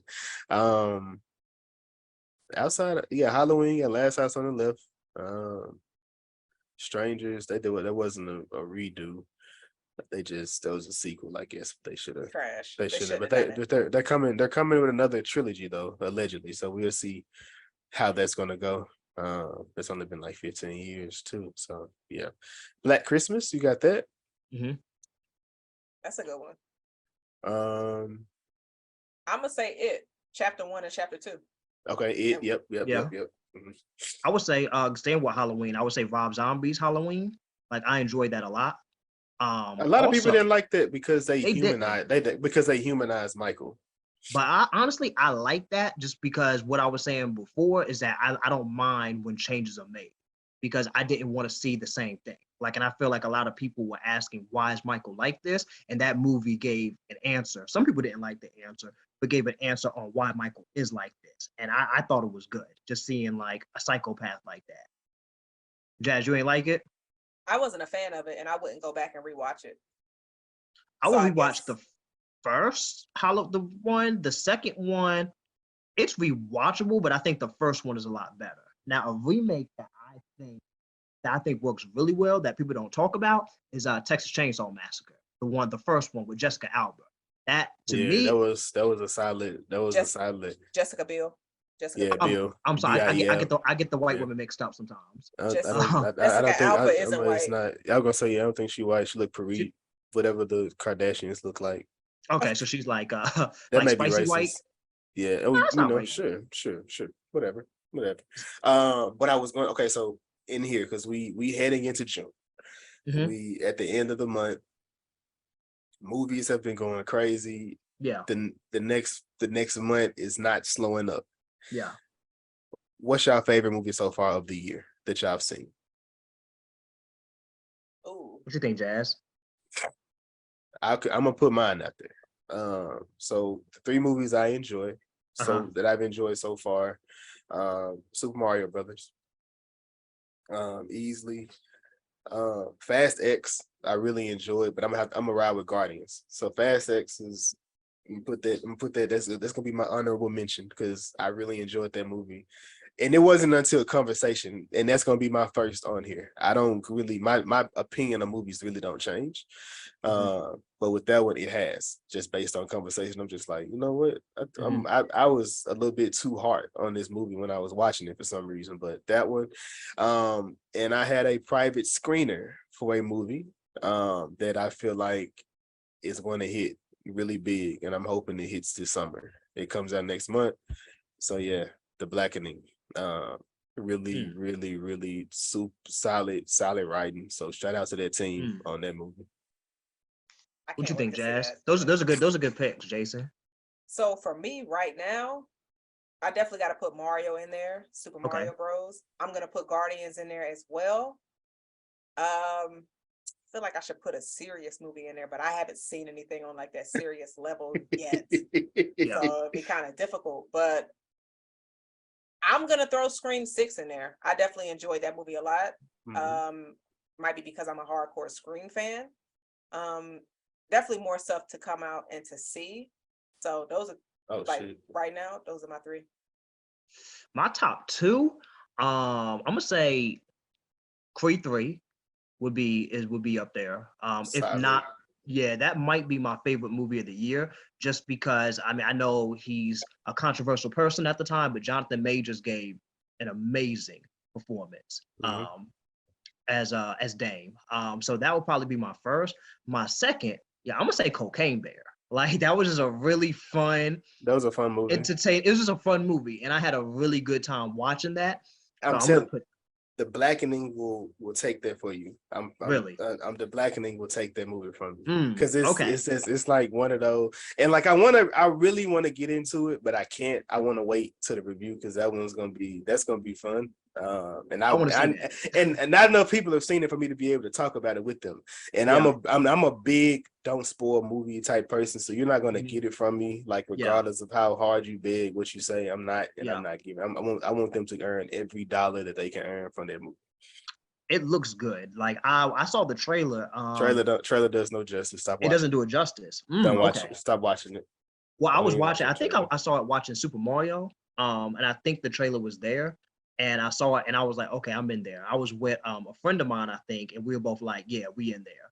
I would say that would be my top 2, and then third, I guess I'm gonna say Scream 6. There's been some other movies that are definitely in contention. I almost said went with John Wick or Guardians. They're in that conversation, but I'm gonna say Creed 3, Cocaine Bear, and Scream 6 will be my top 3. But this has been a good year for movies so far. Man, I did. We said that last year, Jazz. They couldn't top last year, and I'm like every movie I'm watching, like, and then we got this lineup next month. Like, it's crazy. Next month is crazy. Everybody, Cause- like, Spider-Man is out. Well, it's not out, Mhm. but people are like, every review has been like, oh my God, I can't believe they topped. And I'm like, don't tell me that. Don't tell me Mhm. that. I'm Don't- excited. I got a private screening to see it tonight. When Let- when this episode drops. Ooh. Okay. Let's go. But I think Flash might have the potential for me to be my favorite movie of the year. Like that, really. That's my number two. That's my number two hero. It's Batman, Spider-Man, then Flash. He's number two. Well, you got two of them in there. I don't care. Oh, you mean Batman and Flash? Yeah, I'm sorry. Yeah, Batman and Flash. Yeah. I thought you meant in my one. You can't have. Oh, no. Oh, no. You do what you want. No. I'm not, yeah, you do what you want with your Chris, list. he had two in there, two at the number one spot. No, he can't do that. You need to have one in there. I ain't gonna hate. No. I ain't gonna hate. Fight me, Jazz. No. Correct that man, because anybody listening is like, you just named 3 movies, but you said the third one is number 2. Yeah, Jason. Yeah. My rules. It's my rules. Yeah. But man, this was episode 51 of the Was It Good Though podcast, our Evil Dead Rises review. We appreciate everybody who's listening, who's sharing, who's engaging with us, who's building this community. It's gonna look real weird over the next month or so. We got some friends coming in to chat with us, to talk about these movies, because they've been amazing. And of course the conversations have been great. Having them. Jazz, any last words for the people? I do. And I just want to say shout out to everybody who voted on our Super Mario Bros. Whistle contest. Man, fuck that challenge. We see who lost. We see who lost. So shout out to everybody who participated, who commented. Pause. Okay, wait. All right, so we here together, right? So we gotta we gonna do it together. We gotta do it together. Like, all right, so we're doing the intro song. Right. Please don't mess me up. Well, hell, you gonna make yourself up, because Jazz. Okay. So we're gonna do it on 3. Right. On three. 1. I'm laughing.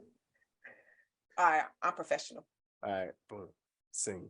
1, 2, 3. Is it picking up? No, I can't hear you. I can't hear you at all. It's not picking up. Y'all gotta get real close. Damn. I can't even. No, I can't hear you. Can it? Is it? You can't hear me neither, like at all. I heard a little bit, very faintly. Yeah, it's not, it ain't gonna pick it up, man. It ain't gonna pick it up. We tried. Chris, any last comments on your side? Why are people calling me?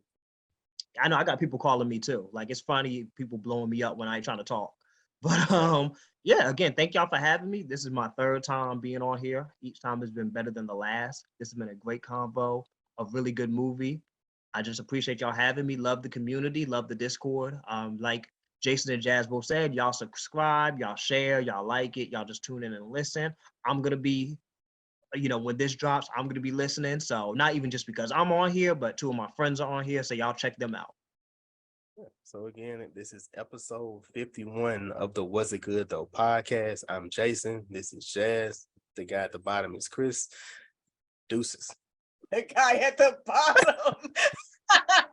You a bottom man?